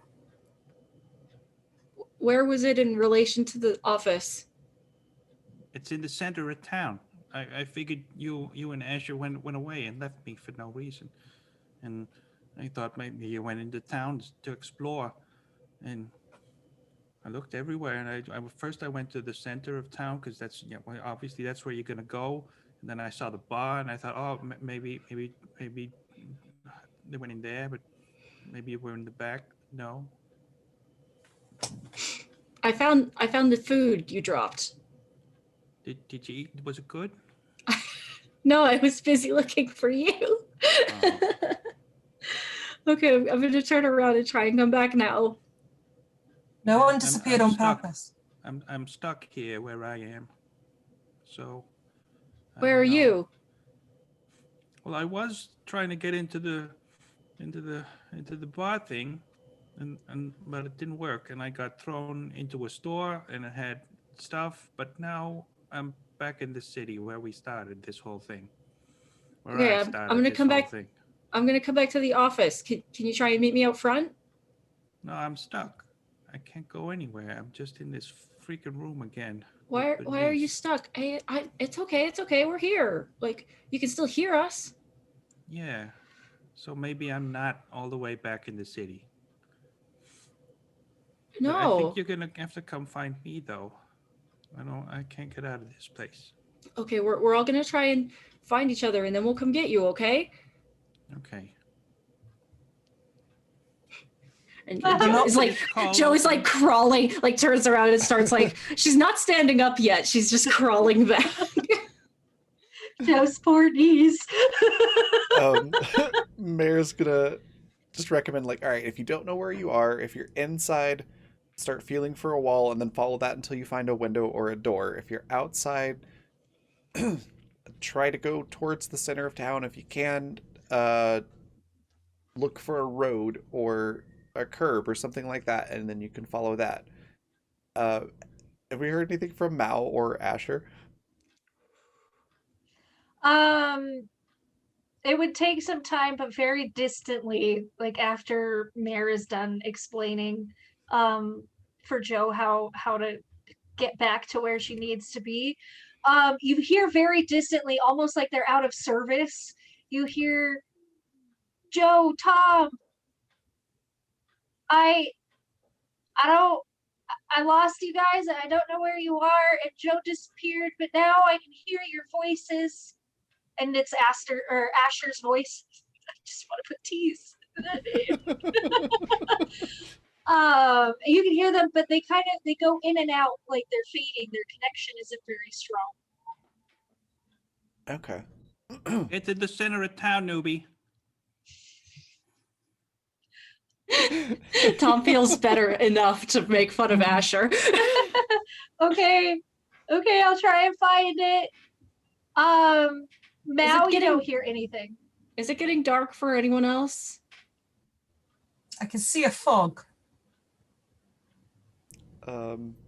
Is it getting Yeah. dark for everyone else? No, it's darkest for Joe. Okay. The fog Oh, is becoming incredibly thick. You're having a harder and harder time seeing. But sometimes you can glimpse weird little things moving around in the fog, but it hasn't gotten dark. Just imagining Joe Okay. falling into a fucking like manhole or something. So now you all have a connection. Top of our order, right? Tom's next. okay. So I'm still in the apartment then, I guess. Mm-hmm. I've been there a long time throughout my life. So which stage are we in? Day one. Day 1, so she's fine? Oh, Wow. God. It would be Oh. like preemptive. You would know that this day you're on borrowed time. Oh, well, I mean, she would still be alive then. That's good. I mean, for like 4 hours. Yeah. I'm gonna. Hmm. I don't know. I'm gonna stand there and watch her go about her day for a bit, and then I'm like, should I do something? Is this even real? She Yeah. she does her normal day things and she looks up and she smiles at you. Like, She can't see me. She never could. oh yeah, that's right. Sorry. She does her stuff. She gets her day set up. She makes breakfast. She puts on her favorite show. Oh God. If she calls her son, I'm gonna lose this shit. Oh no. I'm just gonna I'm gonna start pacing, I think, and be just immediately engulfed in the whole horribleness of this moment and forget all about all the other stuff. So time passes very strangely for you. And it's like hitting that fast forward button on your VHS. And it's gotten to that moment where she can't breathe any longer. Oh, And we've already had the moment where she calls her son. oh, Good. that's right. Yeah. Dude, that would have been the worst. That call gets glossed over for now. But the time slows back to normal for you to watch her come to her end as she crumples in her chair and falls to the floor and is no longer moving. I'll just start bawling and Do you go to her? I don't know. I don't think I didn't do it then. I just freaked the fuck out. I think I'm gonna just do that again. Yeah, why does this keep happening? Why would you make me watch this again? It's horrible. So you I'm gonna try to turn off the VCR though. I'm gonna try to turn off 90210. Okay. You are able to turn off the VCR, and suddenly you're standing back where you were when you first landed in the room at the same time period, the same beginning of those same 4 hours. Come on! And you have to live through it over and over and over again. At least I didn't get to see the sun. Fuck that guy. Fuck your son, Bernice. He's trash. You raised him wrong. I'm gonna, at the start of the loop, I'm gonna just throw the phone out the window, and Okay. You throw the phone out the window, and it creates this kind of ripple effect in things that happen. That phone call never happens.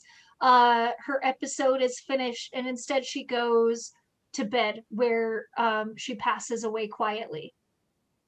I don't know if that's better, but you did watch too much 90210. What do you like? There's other shows, Bernice.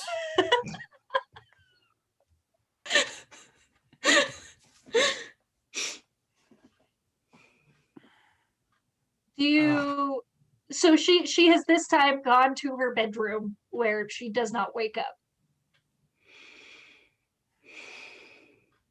God damn it. You were such a cool woman. This better not happen to Joe, this whole thing. Just no. Okay, let's do this again. And this time I'm just going to call 911 and not 90210 because that's not a number. Let's see how that goes.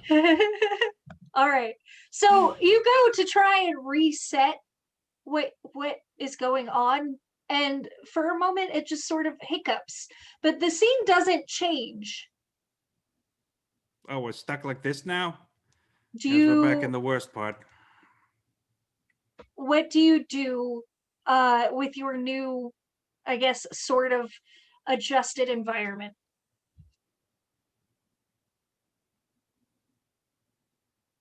I'm gonna put a sheet over Bernice and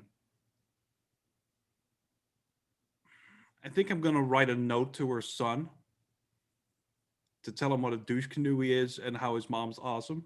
Can you roll cool for me?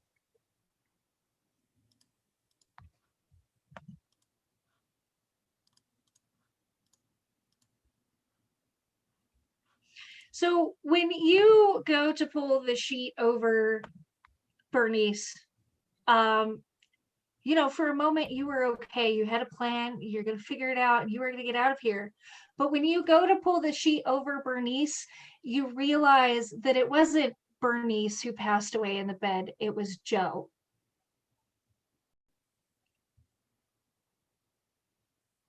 Nope. I'm immediately gonna go back to the TV, pop in 90210, and I'm gonna sit on the couch and watch Brandon do his thing. We're going to come Hold an back to aisle. you. We're going to come back to you. Well. Joe, during this time, I assume you're just slowly trying to make your way back to the tavern. Is that correct? Yeah. Okay, we're just. Hey, I'm dead. hey, what? So, what is your plan now that you know to stay at the tavern?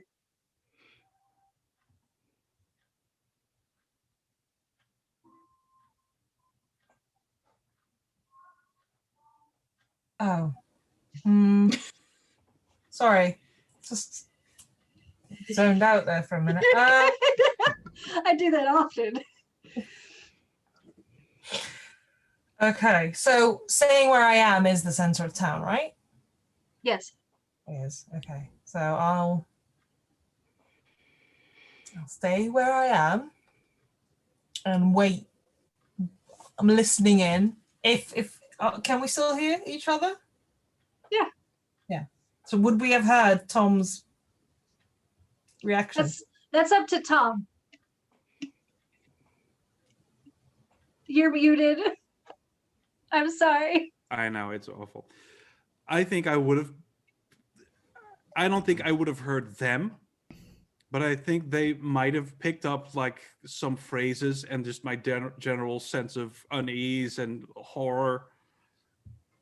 Okay. And definitely the there's more shows Bernice line they picked up on. Yay, now we can ask about Bernice. After that, I'll definitely get very, very uncomfortable, and I'll just listen in, trying to see if anyone is in immediate danger. Okay. I will try and say. So as you are standing there hyper focused and fixating on making sure that everybody else is okay, something cuts across your attention. And it is again that uncomfortable familiarity of a sound or a sensation or a notion. And at first you hear the sound of what is like an ambulance siren, but muffled. Like you're hearing it underwater. This is her reaction. Like, what? your vision becomes, the fog around you becomes smoky, but also very liquid, like there's bubbles in it. And suddenly you know your feet are still on the ground, but it looks like you're about 10 feet underwater looking up, and you can see the splashes of red and blue lights across the surface of the water above you. And you don't feel grief. The last time you felt or experienced something like this, you didn't feel grief. You felt that grief, but it's gone now. And instead, you feel this sensation of tranquility. There's a finalness, and the sensation of that finalness is it's okay. I can let go now. Okay. What do you do with that information? Okay. I guess I calm down. It's tranquil's nice. That's nice. It's just nice. And the water that is around you begins to darken, and now you're standing in kind of like this wet-ish darkness. I'm going to come back to you. Mare, Yeah. what are you doing now that you're gathering towards this? Mare is still in pseudo-scientific method mode of going like, okay, we need information, we need to test things, we need to figure out what's going on. And the fog is becoming a problem for people, so we need to get rid of the fog, or at least make it more manageable. So Mare's doing one thing to try to get to results. She wants to lower the ambient temperature around her to 10 degrees Fahrenheit, which is low enough that the fog will freeze on contact with surfaces, which means essentially that it can be scooped away. Outside Dreamland. Yep. And also is going to tell everybody, like, hey, I'm going to lower the ambient temperature around myself, so if it gets really cold all of a sudden around you, let me know, because that means we're close to each other, if it works that way. Like, if what I do to the environment affects the environment around you. Or not. So that's the plan. I presume this is a weird roll. Yes. Okay. That's 10. Nice. You are successful. You are able to do it as you intend to do it. Awesome. Yeah, Mare's just going to do the like vampire cape thing with the cloak, holding it out in front of her. And is effectively snow plowing the fog. Okay. And moving towards the center of town. So as you're working to do this, I'm trying to debate if I want to use Mal for this or not. Okay, so as you're beginning your process of shoveling fog out of the way, which is very amusing to me, you get this nagging sensation of being watched.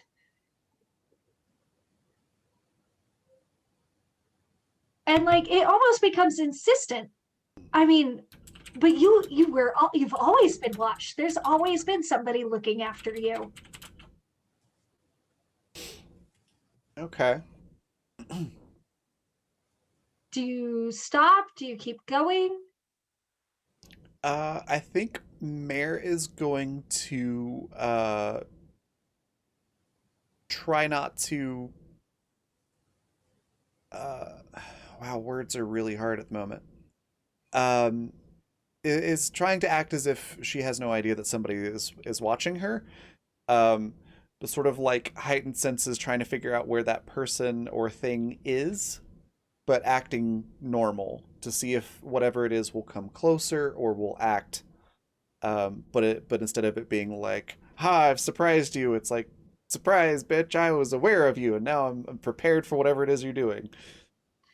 This person does come out, and you feel it more like a warm embrace around your shoulders, and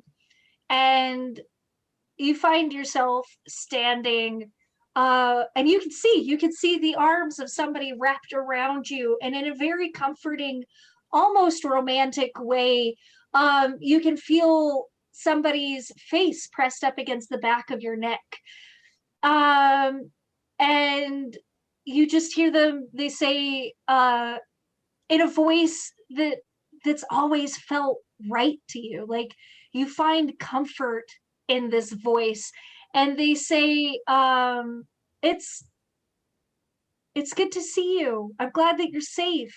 I'm glad that you're okay.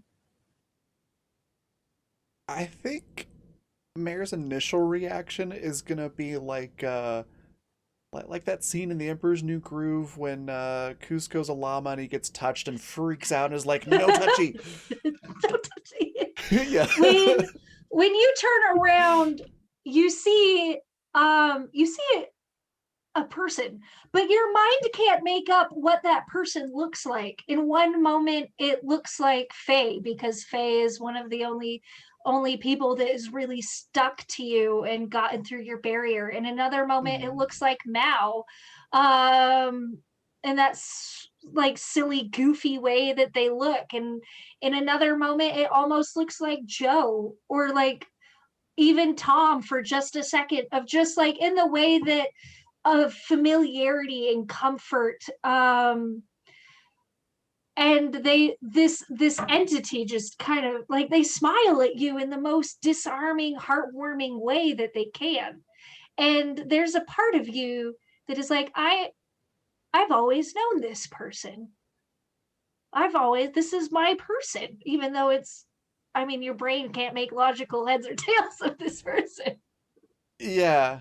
I think Mare is rather confused and is still physically guarded, but is also like, who are you? Because you seem familiar, but also, what the fuck?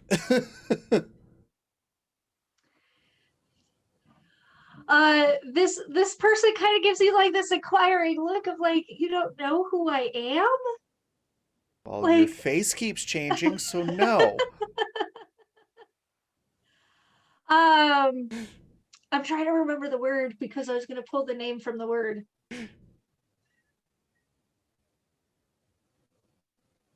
My name's Amma. We've been together for forever.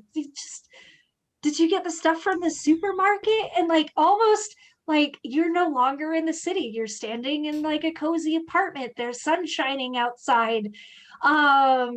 It's like this world has never happened, and this person standing in front of you is just like, well, let me make you some hot cocoa. I want to hear about the store. How was work today? Mare's doing the Fry squint at this whole thing. That's fair. Can I have you roll cool for me? I was gonna say, Mare's this worst feels fear like is a cool roll. domesticity. Yeah.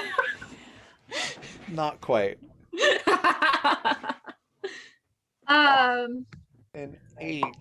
Yeah, You okay. are on the fence. You're like, you really want to be sold on this, but at the same time, like you're painfully grounded in reality right now. I feel like this is one of those like Bruce Banner Captain America moments. It's like, that's my secret. I'm always paranoid.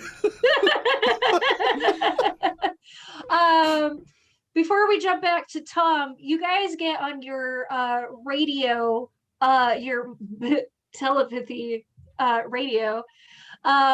You guys start hearing what you assume to be Ismail, but it's that mumbling in that same eldritch language that she was mumbling in before going Oh, and she attacked me.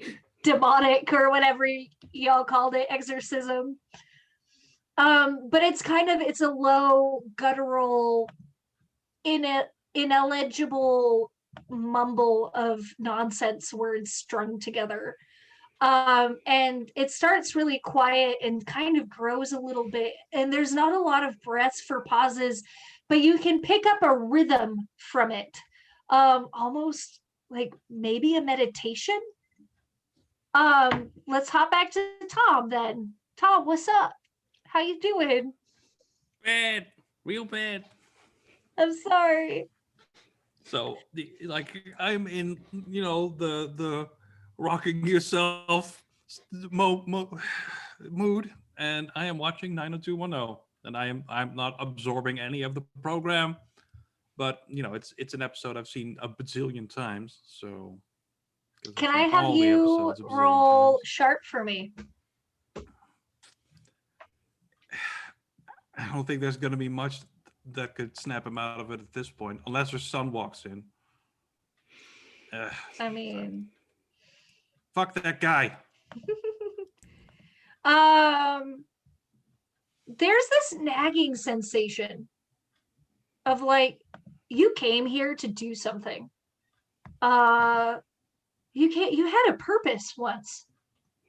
And you had a purpose as a ghost. You had a purpose before all this. But that purpose is important right now. Yep. Just nothing bad's gonna happen as long as we just watch Comfort. TV.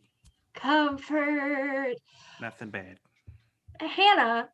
Joe, Jesus Christ, I'm so bad today. Joe, so as you're making your way across this, you come across a cold patch crawling across the street in the middle of everything. Cold. Mayor? Does Mare hear this? Yeah, you do. It doesn't change what you're seeing, but you hear it. Okay. Mayor, cold. Mare sounds like somebody who's picked up a cell phone while in a tense situation. So it's just like, yeah, okay, cool. Stay right there. Okay. Just to confirm, we're not like in a sunshiny modern suburban household, right? I'm on the ground in the middle of the street and the fog is coming in. Okay, cool. What I'm seeing is very different. Stand by. Oh, okay. And Joe with you in a curls into a moment. little ball on the ground. Poor Joe. All right, Faye. You're floating in this darkness that feels like water. And in it you can see a distant light. This light appears to be green, that sick lime green that you would recognize from a very specific person that rubbed you the wrong way. Oh no. But the light John. does not appear to be getting any closer to you. It seems to be at a distance, but the light is illuminating just a portion of Azrael and somebody else standing with their hands out.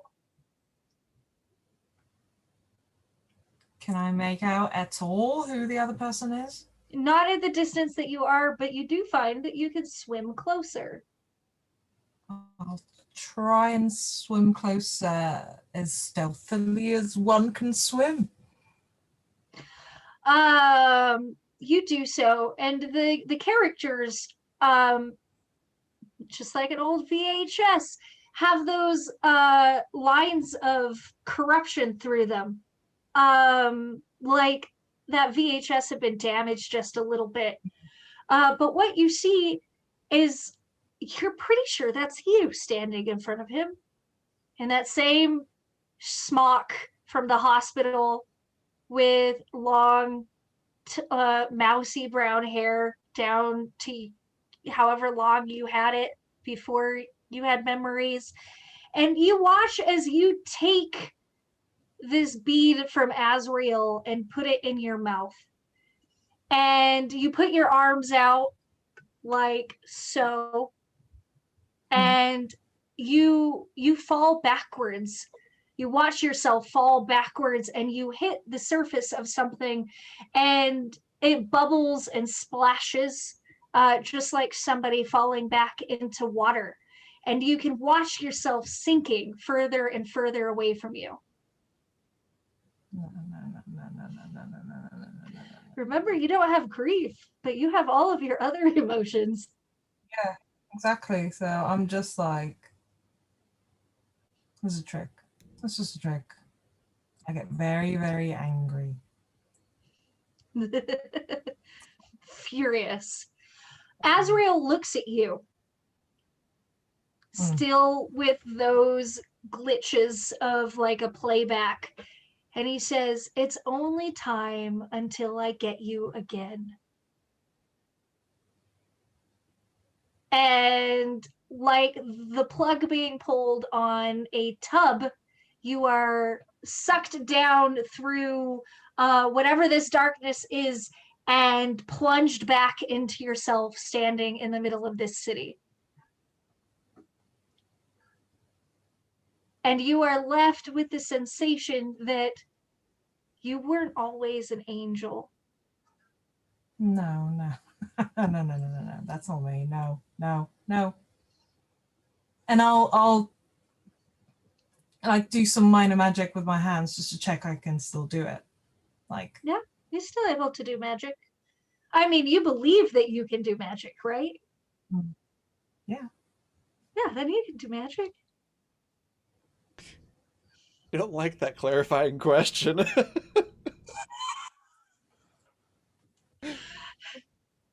So while Raven you gets a taste of her real absorb medicine. that, while you absorb that, Mare, you're Yeah. still facing off with this Idyllic. as she called herself, Okay. in this beautiful apartment. Your That is your mic's feeding back pretty bad. how's that? Much better. Is that better? Okay. Yeah. You like this place looks like a place that you would live in. It has everything that you'd ever wanted. There's comic book decal, tiny like collectibles everywhere. And it just seems to kind of compound. Like the more you look, the more you're like, wow, I could really live here. Yeah. One of Mare's Doom fate tags is no normal life. And I'm gonna pull on that. So Mare's looking around and seeing all of this and feeling that like this would be great if I could actually have it, but I can't. Um, and just starts kind of getting upset, pretty bad. And shaking and looking around, and she's just like, this isn't real. As much as I would like to have this, I can't. You're And not real. If you were, you would leave. this person starts sobbing. Like they don't understand why that you're telling them they aren't real. Yeah. They're like first you're met with anger and denial. Like it's been a long day. It's okay. Like let me put on your favorite show. Let me go get like the extra pillows for the couch. Like why do you keep telling me I'm not real? I am real. I'm here for you. You're real. What is wrong? And yeah, Mare's just getting more upset too. Just like I don't have a job. I don't have a nice apartment. They don't even have these apartments where I live. This isn't real. Uh, and the more upset she gets, the less coherent her sentences are, but still kind of getting across the point of like, I can't have this because of who and what I am. Anybody that would get to know me wouldn't want this with me. So you can't be real. Um, the the figure in front of you seems to be just as upset, but in their upsetness, they start pulling themselves apart. The variations of all of these people that you know start literally pulling off of this person like an unstable fusion. They can't maintain that togetherness anymore, to the point where this figure Amma violently is undone, and tears the apartment into pieces, and those pieces become ribbons that fall around your feet, and you find yourself standing in the middle of the city again. And you can see Faye looking very, very angry. Yeah, Mare just looks at Faye, and Mare has done like the full power up form, floating smoke around her, and the cloak billowing, but she just has like tears streaming down her face. Oh, what I'm doing to your characters makes my heart hurt, kind of. Tom, let's go back to you. Yay.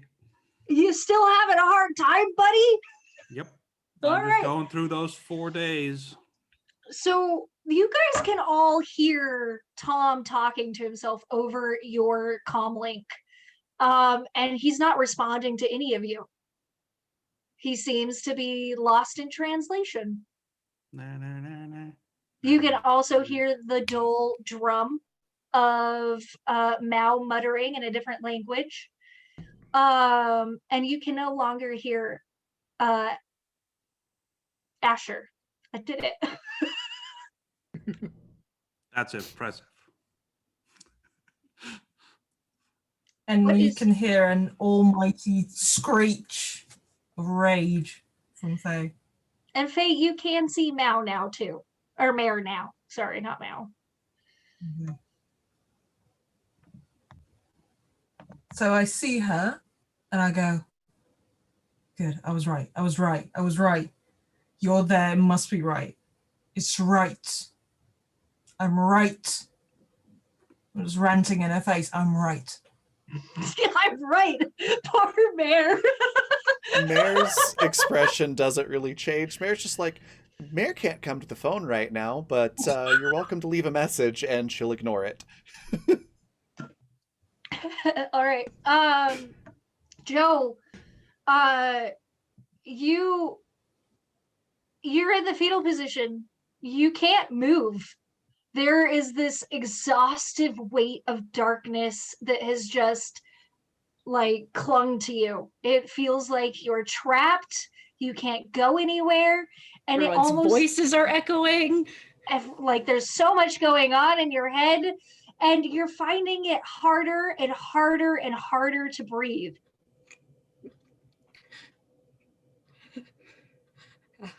Ash, Ash, Ash. I can't see.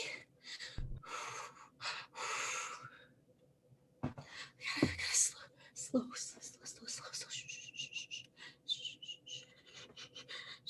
No one can see you. No one can find you. Ash will be back soon. You all can hear this, by the way. We all can hear each other losing our shit. Yeah. I told you this was gonna be great. Ooh.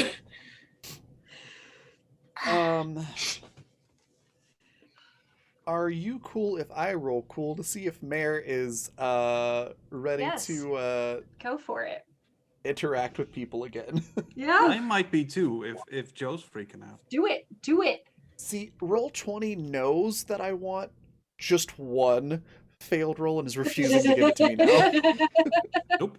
Oh no, Tom! No, They're all Tom! Toms. I haven't rolled below a 7 this entire game. So yeah, Mare will reach out, because Mare's kind of snapping out of it a little bit. Somebody And, else's panic is enough for you to redirect yourself.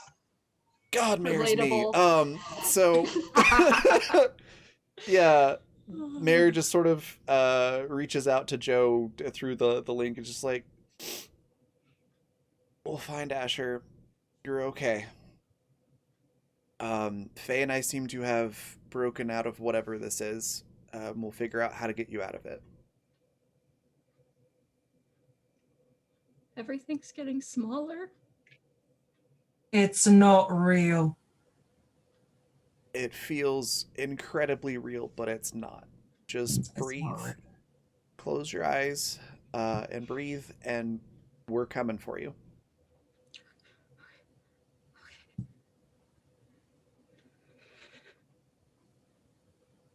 Okay. Can I have you roll cool, Hannah? Wish I could just take an auto fail on that. Joe's got no cool right now. Exchange your luck. God damn it! All right, let me fail. You can always So- choose to fail. I mean, you could. However, I have a story element for you. Yay! So in your darkness, you feel kind of like a hand on your shoulder. It is a familiar feeling. You've felt this before, and it brings you a little bit of relief. It's not a lot. You're still freaking out, but that comforting hand is there. Joe like puts her hand on the hand and it's just like, okay. And you hear Asher's voice very quietly, again, almost like it's not close enough to receive service, say, I'm sorry I couldn't be there for you, but I'm here for you now. And you feel this kind of pulse sensation. And the darkness begins to ebb. It drains away like watercolors when you wash them, like you add too much water to it. And when you look up, you can see both Faye and Mare. I was imagining like Joe slowly appearing in the fetal position on the ground. And that is that very funny. sensation of warmth stays with you, but Asher's voice fades away. Joe like sits up like,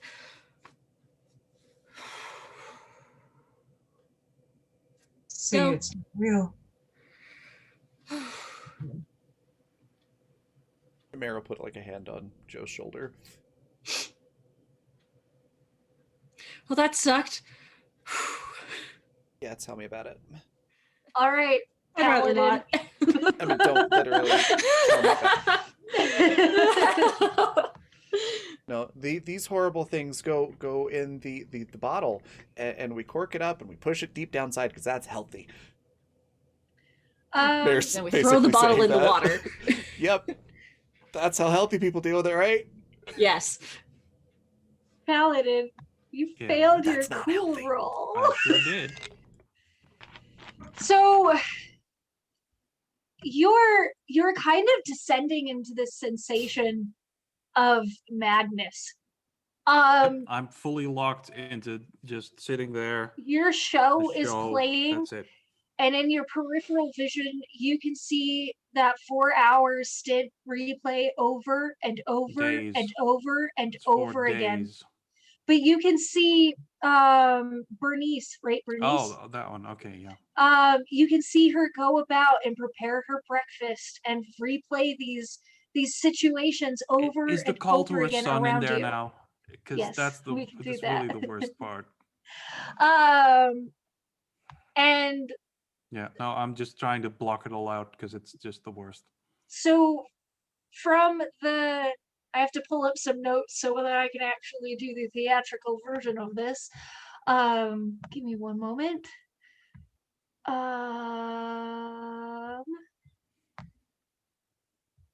Where did it go? I have all my notes saved somewhere. Is it something I could do? No, I've got to open up the information that you sent me again. I could just tell you. Yeah, you could just tell me. 'Cause, Okay, so I'll let you paint the picture for us. I have what you sent me. I don't have enough time to weave it together properly without like taking a second. But the time begins to slow. The more it repeats itself, the slower each rendition gets, until very clearly you can hear that phone call with the son that you have been dreading listening to. You didn't want to hear it at first, and now you've come to expect it. And now is that time that you can hear it. Can you tell us a little bit about that? So this day is awful. Tom has been living with Bernice for years at this point, and he's dead, and he's completely incapable of interacting with the world at all. Like, he can't touch anything, he can't talk to anyone, no one knows he exists, he's just there, and it sucks. But he has some comfort in the fact that he thinks Bernice is real cool. She's an older Jewish lady. She's retired. She writes romance novels that are slightly funny, and she watches a lot of TV.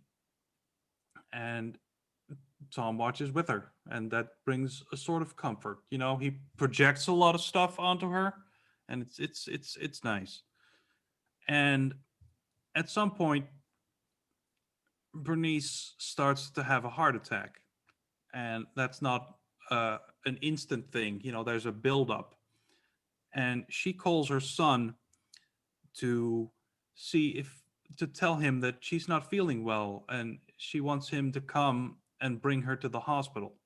And he's like, "Ah, you're fine. It's just a thing. Just get some rest. I'm busy, work, and that's it." And then she's like, "Oh, okay." And she goes to the couch and watches 90210, and she dies. And then for the next 4 days, I'm just stuck in that fucking apartment next to it, my dead friend, watching 90210. And during that time, I I get to change the VCR. That's the huge waves of sad that I am allow me to finally do something, and I use it to change the tapes because that's basically all I'm capable of at that point. And Sad. after 4 days, her son shows up because it took him 4 fucking days to check on his mom who wasn't feeling well. That jerk. There's that. So that call happens. Yeah. And he's like, "I'm too busy. I got work. It's more important. Got to get that promotion," or whatever it is. So what does Tom do having to listen to that again? I do the same thing that I did halfway through the day. I think if I'm finally just I watch her come back from the thing so many times, sad that her son won't come for her. And then this time when she goes to pick up the phone, I'm like, "Enough already, Bernice. He's a dumbass." And I'll try to pick up the phone and just smash it. "Just go to the freaking doctor on your own. You're a grown-ass woman."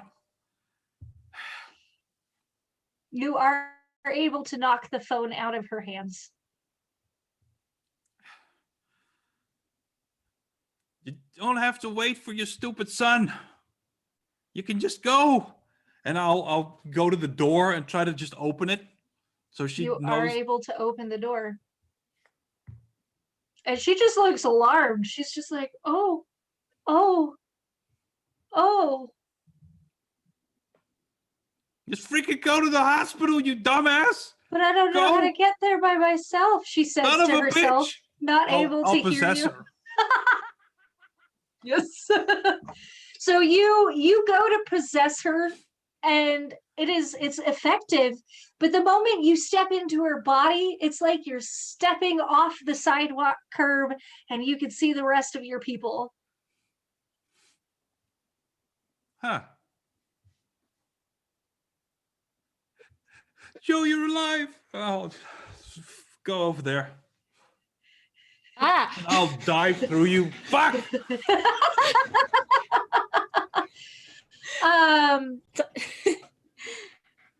Your NPCs haven't quite appeared yet. Do you guys, once at least the four of you have come together, do you try and get into the tavern? I'll start wrapping this up, but Um, I had a horrible time, y'all. I had a horrible time. I'm so glad to see you. Mayor, can I possess your body real quick? Did you Who? see something? You, can I possess your body real Yeah. quick? Just gonna take a second. Mare is still she's not sobbing like she was, but she's still crying a bit. Yeah, I and just it's need like, it for 5 seconds. You can have it right back. Sure. Yep. Immediately hop in. Oh my god! Oh. And I'll pick up Joe because she's still on the floor in my mind, and I'll hug her. I miss you so much. Why does I everyone thought you keep were picking gone me up? forever. Hey, be Awful. careful I with got that. stuck in the worst time. There. I got Wait. stuck in my friend Bernice's house again where she died. You remember that what- book I read you back in the time? The romance novel Eh. that I said my friend wrote? You're touching me. Oh, yeah, sorry. Yeah, Oh, what? Yeah, what? what you saw? Uh-huh. You see something? What you saw wasn't real, right? I mean, it happened It to wasn't. me. It was just a scene from my... I'll just... And I'll let Mare I go. love that imagery. You must be wrong. No, it was actually... You must be wrong. No, it happened. Bernice, No. great lady, and she died, and her stupid fucking son, he just let her I mean, die for maybe- nothing. Faye, I don't know what you saw, No. but maybe what you saw No. wasn't real. Maybe it was different for everyone. Like it's clearly whatever's going on here is preying on fears or emotions. So Yeah. and it was just trying to upset you, but it doesn't have to be real. Trying to upset me. Mission accomplished. It's just Yes, shit at the well- end. I gotta go to the damn hospital, so that's good. What? Yeah, I got to change things. You know, it's with Who some is memory. Bernice? You know who Bernice is? It's my friend. I read you her book. Has Tom ever told Joe about Bernice? Not the whole details, but I've read you her romance novels. Okay, then. The romance author? Yeah, remember, she's my friend, and she died, and she wrote all these books, and I read some of them to you. And I was there when she died, and never told you that part, but it was the worst thing ever. Because her stupid son just let her die, and she wouldn't go to the hospital. She's stubborn. Joe will like knowing that she can't actually touch Tom will like motion to pat on his shoulder like I'm sorry. Yeah. He's just I don't know turned why these completely people keep showing us ice. horrible stuff. so both the NPCs are still missing. So we're missing Mao and Asher. Right. So Asher sounded far away when we did the thing. You still sense them in like the psychic call. You can still hear Mao muttering in an eldritch language, but it's gotten lower and deeper and seemingly less human sounding. Oh my god. I think Mao's Oh, this going sounds exorcist on us bad. again. I just had a Yeah. really funny thought. This Well- isn't Mare saying this, but I have to say it because this is too perfect of a situation not to say it. Okay. Right. So we grab Mao, find Asher, grab her, kill whoever did this, go back to the pub and have a pint and wait for this all to blow over. Yes! Yeah. Perfect. Oh, I love it. That was the comedic relief we needed. Ooh, yeah. I have How's that for a slice of fried gold? I'll kind of like, while keeping an eye on everybody, I'll like turn away a little bit and pull my photograph out of my pocket and just kind of like try and like feel Asher. Wait, are you trying to do a lucid dreamer magic thing? Yeah. Can you I'm gonna roll look at the weird picture. for me? Oh no. It's not my worst stat, which is weird because I feel like it should be, but what? That's not bad. That's not bad. That actually Joe does a changes- weird. Joe does a weird. I'd like you all to know that I am a gracious DM, and this is not how I planned on ending this. Oh, good. Fun.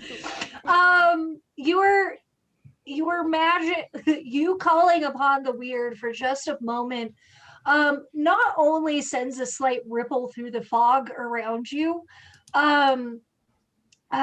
but you see Asher in this photograph that you've got, and they smile and wave at you, and they put up a finger and they say, like, you can't hear them, but they're trying to gesture to let you know, like, I'm here, but just a moment. I can't get back yet, but I'm here. Asher was always better at this magic shenanigans than I. You can do magic. What? No. You're a mechanic, Joe. I'm a Like, I mechanic. know it's impressive, but it's not magic. I mean, Magic is like with bunnies and stuff. but what you just saw. I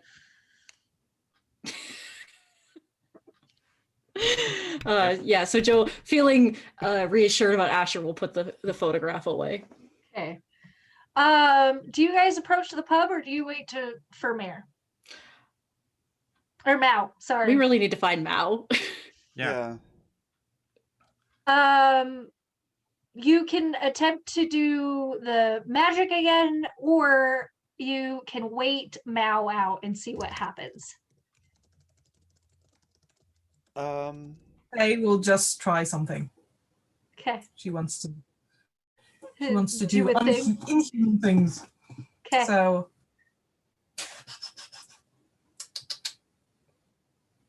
would it be big enough for big magic? Yeah, you do big magic. Yeah. You'd have to sacrifice something though. Or Sure.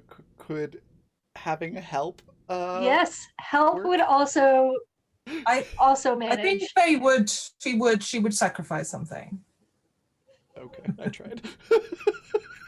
She would. She's Your upset. friends can help you. Yeah, but Faye is an estate. Yeah, she's a very big set. She's got I'm something to going- prove. I'm going to sacrifice sort of at least part of sort of my humanity. Like human like. Uh-oh. All right. Nothing bad can come from this. Nothing bad ever. All right. Okay. Always a good option. Roll weird for me. This is what happens when angels get upset. Ooh. No.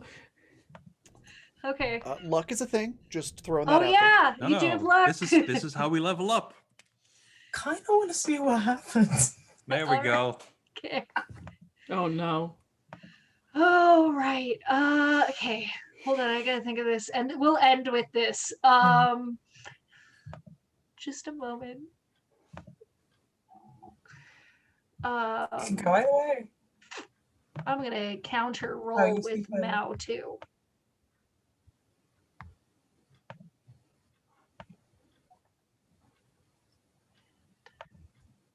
Mao doesn't succeed. Yay.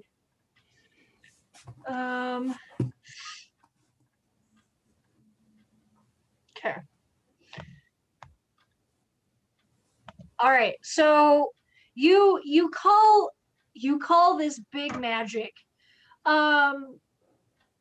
And you make your sacrifice for of humanity for this big magic, but there seems to be some manner of hiccup in it, where instead of being enshrouded in gold light, you get a reverb from wherever Mao is.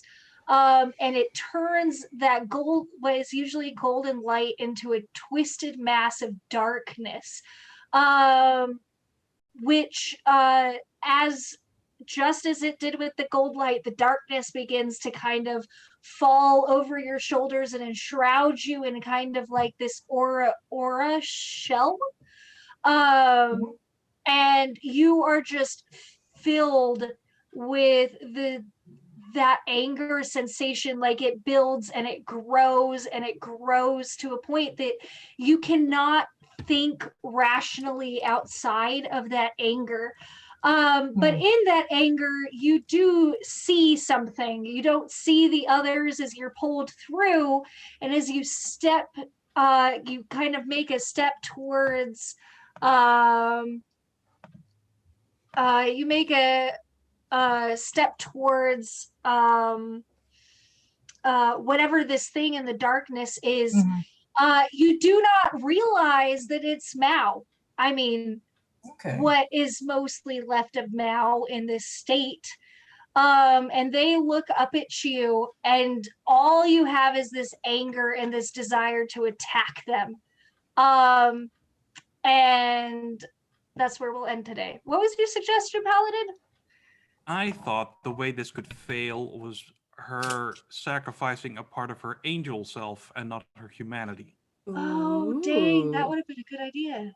Okay, well, I thought that as well. I was like, ooh, which way are you going to take this? Yeah, all right. Well, let's potentially retcon that and come back to it at the beginning of next session. Yeah.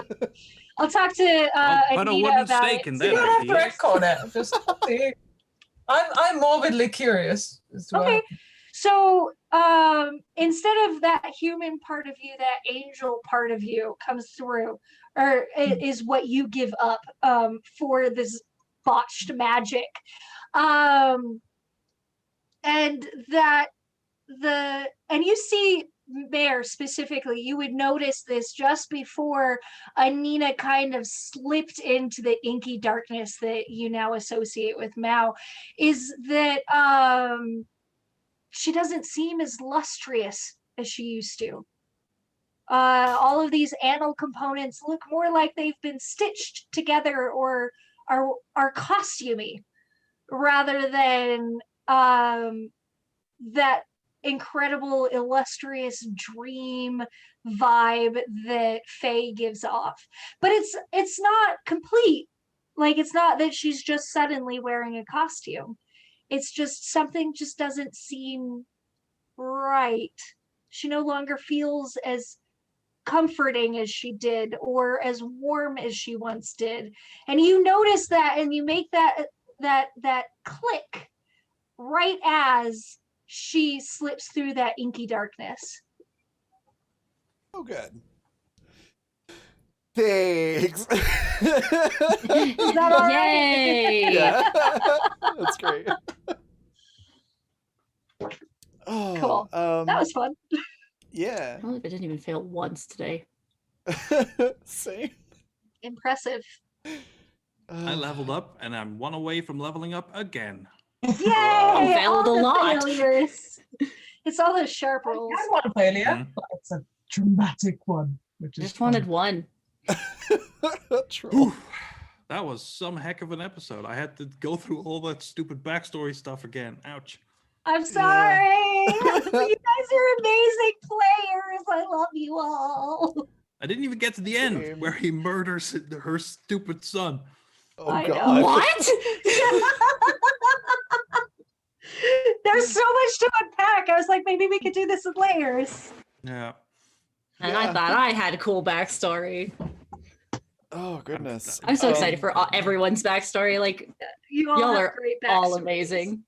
Which, Yeah. yes, also I now have more backstory because of this episode, so I will send you Same. that. Baby got backstory. Yes. I can't wait to hear all Before about it. before we go on a raid, I'm gonna let everybody say what their favorite part was, where we can find them, and anything else they'd like to share, and all that good stuff. So let's start with so reverse order. So we'll start with Yaz. Favorite part? Where can folks find you? Anything else you want to share? Oh man, there's so many good parts for this. I can't pick anything. Everybody's experiences with these fears, like you guys, you didn't, as usual, you didn't do what I expected you to do, and I've been a little bit worried about I've been a little bit worried about this episode and some of like the plans that I have in future, but y'all rolled with it. And you've balanced out with incredible camaraderie and humor, and I'm so grateful. But you guys just blew my mind, and you made this story so much better. That's my favorite part.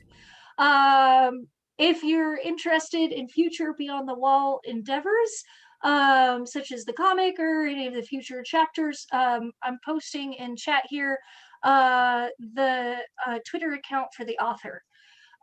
You can check out Cecilus's work. He is the writer for Beyond the Wall. He designed this world and has given me permission to make a mess in it, which I always appreciate getting to do. And yeah, you find me next week on Wednesday playing Baby Darling, this starlit harlot of Exodus, and can't hold two pieces of sanity together to save her life. Yep. I wonder what that's alright. like. Who knows? Hannah, what was your favorite part? Where can folks find you? Anything else you want to share? I really enjoyed Faye's like staunch refusal to accept what she was seeing. Like that was just mwah. It was beautiful. Like so well done.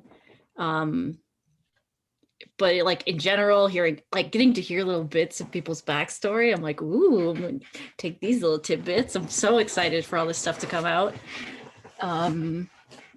You can hopefully find me tomorrow at noon for Time Travelers. We've been having some scheduling issues, but like, ooh, big fingers crossed, because I would love to get to play Elizabeth again. The girl who does magic, even probably especially when she shouldn't. My poor dumb girl. Yeah. I love that character. That game's a lot of fun to watch. All right, and then Anina, what was your favorite part? Where can folks find you? Anything else you want to share? It's amazing finding out people's backstories, and I mean, you saw it. I got so into listening that I kind of forgot I was playing. So tense. I love it. Favorite moment. I mean, Tom breaks my heart. It's like second episode where I'm like, oh, poor Tom. He's so alone. I think that one. He really pulls at my heartstrings. So you can find me on YouTube, The Awkward Actress. I'll pop it into the old chat. I'll be back here next week, and you can also find me on Twitter. Just put Anina Kasky. Awesome. Yeah, looking forward to next Say week. he's a fan favorite. Ha! Yeah. Yep. Speaking of Paladin, what was your favorite part? Where can folks find you? Anything else you want to share? This is another great episode. I really like Mare's thing with the person and the normal life, and that was good. That was good stuff, right? Broke my heart. But it was all good. You know, like you said, the staunch refusal thing, that was really good. It was like, oh, okay. I don't like. I didn't know how to interact with it. Like there was a lot of oomph there. We're gonna have to do something with that at some point. Yes. Yeah, that's gonna be fun. And freaking Hannah with that whole like emotional collapse business. That was amazing acting. Yeah, you all are the bee's knees. Wow. Yeah, I love what a bees. wonderful episode. That was really good. Where can folks Where are find you? you? Oh, sorry. What Hannah said. I'm still reflecting on I know, just what right? a thing this whole thing was. Let's see. Tomorrow the Mass Effect show starts, where I'm gonna be playing a badass mercenary, What race? What race? a human, because Oh, cool. I like humans. Plus everybody else is something weird, so I'm a human. My son has put a hit on me because I'm a great dad, y'all. Do you have something against sons? Daddy issues. Maybe. Like if everything is great, like what's the point? You know, you gotta put tragedy in a character. Right. That's makes it so much easier. So that's gonna be a fun game. Sundays, I'm Holt, the pirate paladin who tries to make friends with all the evil pirates. We killed a big octogoblin. We killed an octogoblin queen. It was a whole big fight. We did amazing. Saved the friends. Excellent. Then Tuesdays I'm over on Paul's scripted channel where I play Dom Rain, the Githzerai noble fighter. We've made a lot of progress. Had some secrets revealed. Talked to some fae. And now we're off again in our, which we finally managed to fix.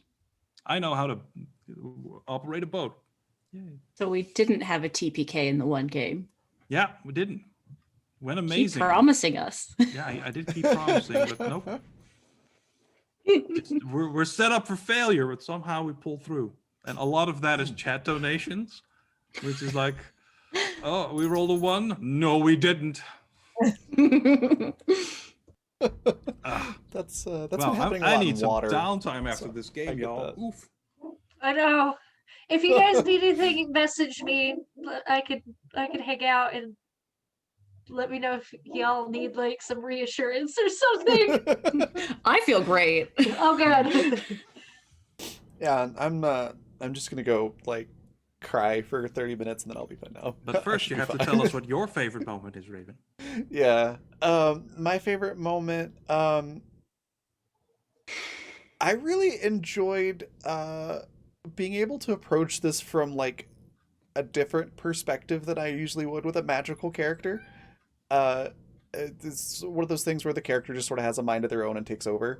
Um with Mare being like okay, we need to get information and test things, and we're gonna use science to try and solve this problem, but also magic. It was just fun problem solving, and I'm very appreciative that Yaz let me do that. Of course. It was so necessary, too. The rest of us was just such an immediate Falling mess. apart. Oh Yeah, no. y'all are a mess. And then yeah, just you know, having to be like, I have to run a stream. I'm not gonna cry. That was also a favorite moment. It was great. I enjoyed all of it. It was very good. Um, where you can find me next, I will be back here in about 2.5 hours for In the Mouth of the Beast Below, where I play Katanova, who's a Grendel socialite anarchist, which is a really fun mix of things. And yeah, it should be pretty fun. Other than that, my link trees in chat and sponsors. Again, Fundamental RPG is 20% off this weekend. So if you head over to that link or just go to coffee.com/raven/shop, you can find it there, and it is cheaper for this weekend. And it's very cool. You should definitely pick up a copy. And yeah, we're gonna go on a raid. The raid cries is what you're seeing in chat repeatedly here. And we're gonna go raid Susanna. She does a lot of tabletop stuff and a lot of games like Call of Duty and things like that, which is really cool. So go say hi, give her a follow if you're not doing so already, and I will see you all in just a couple hours. So bye, everybody.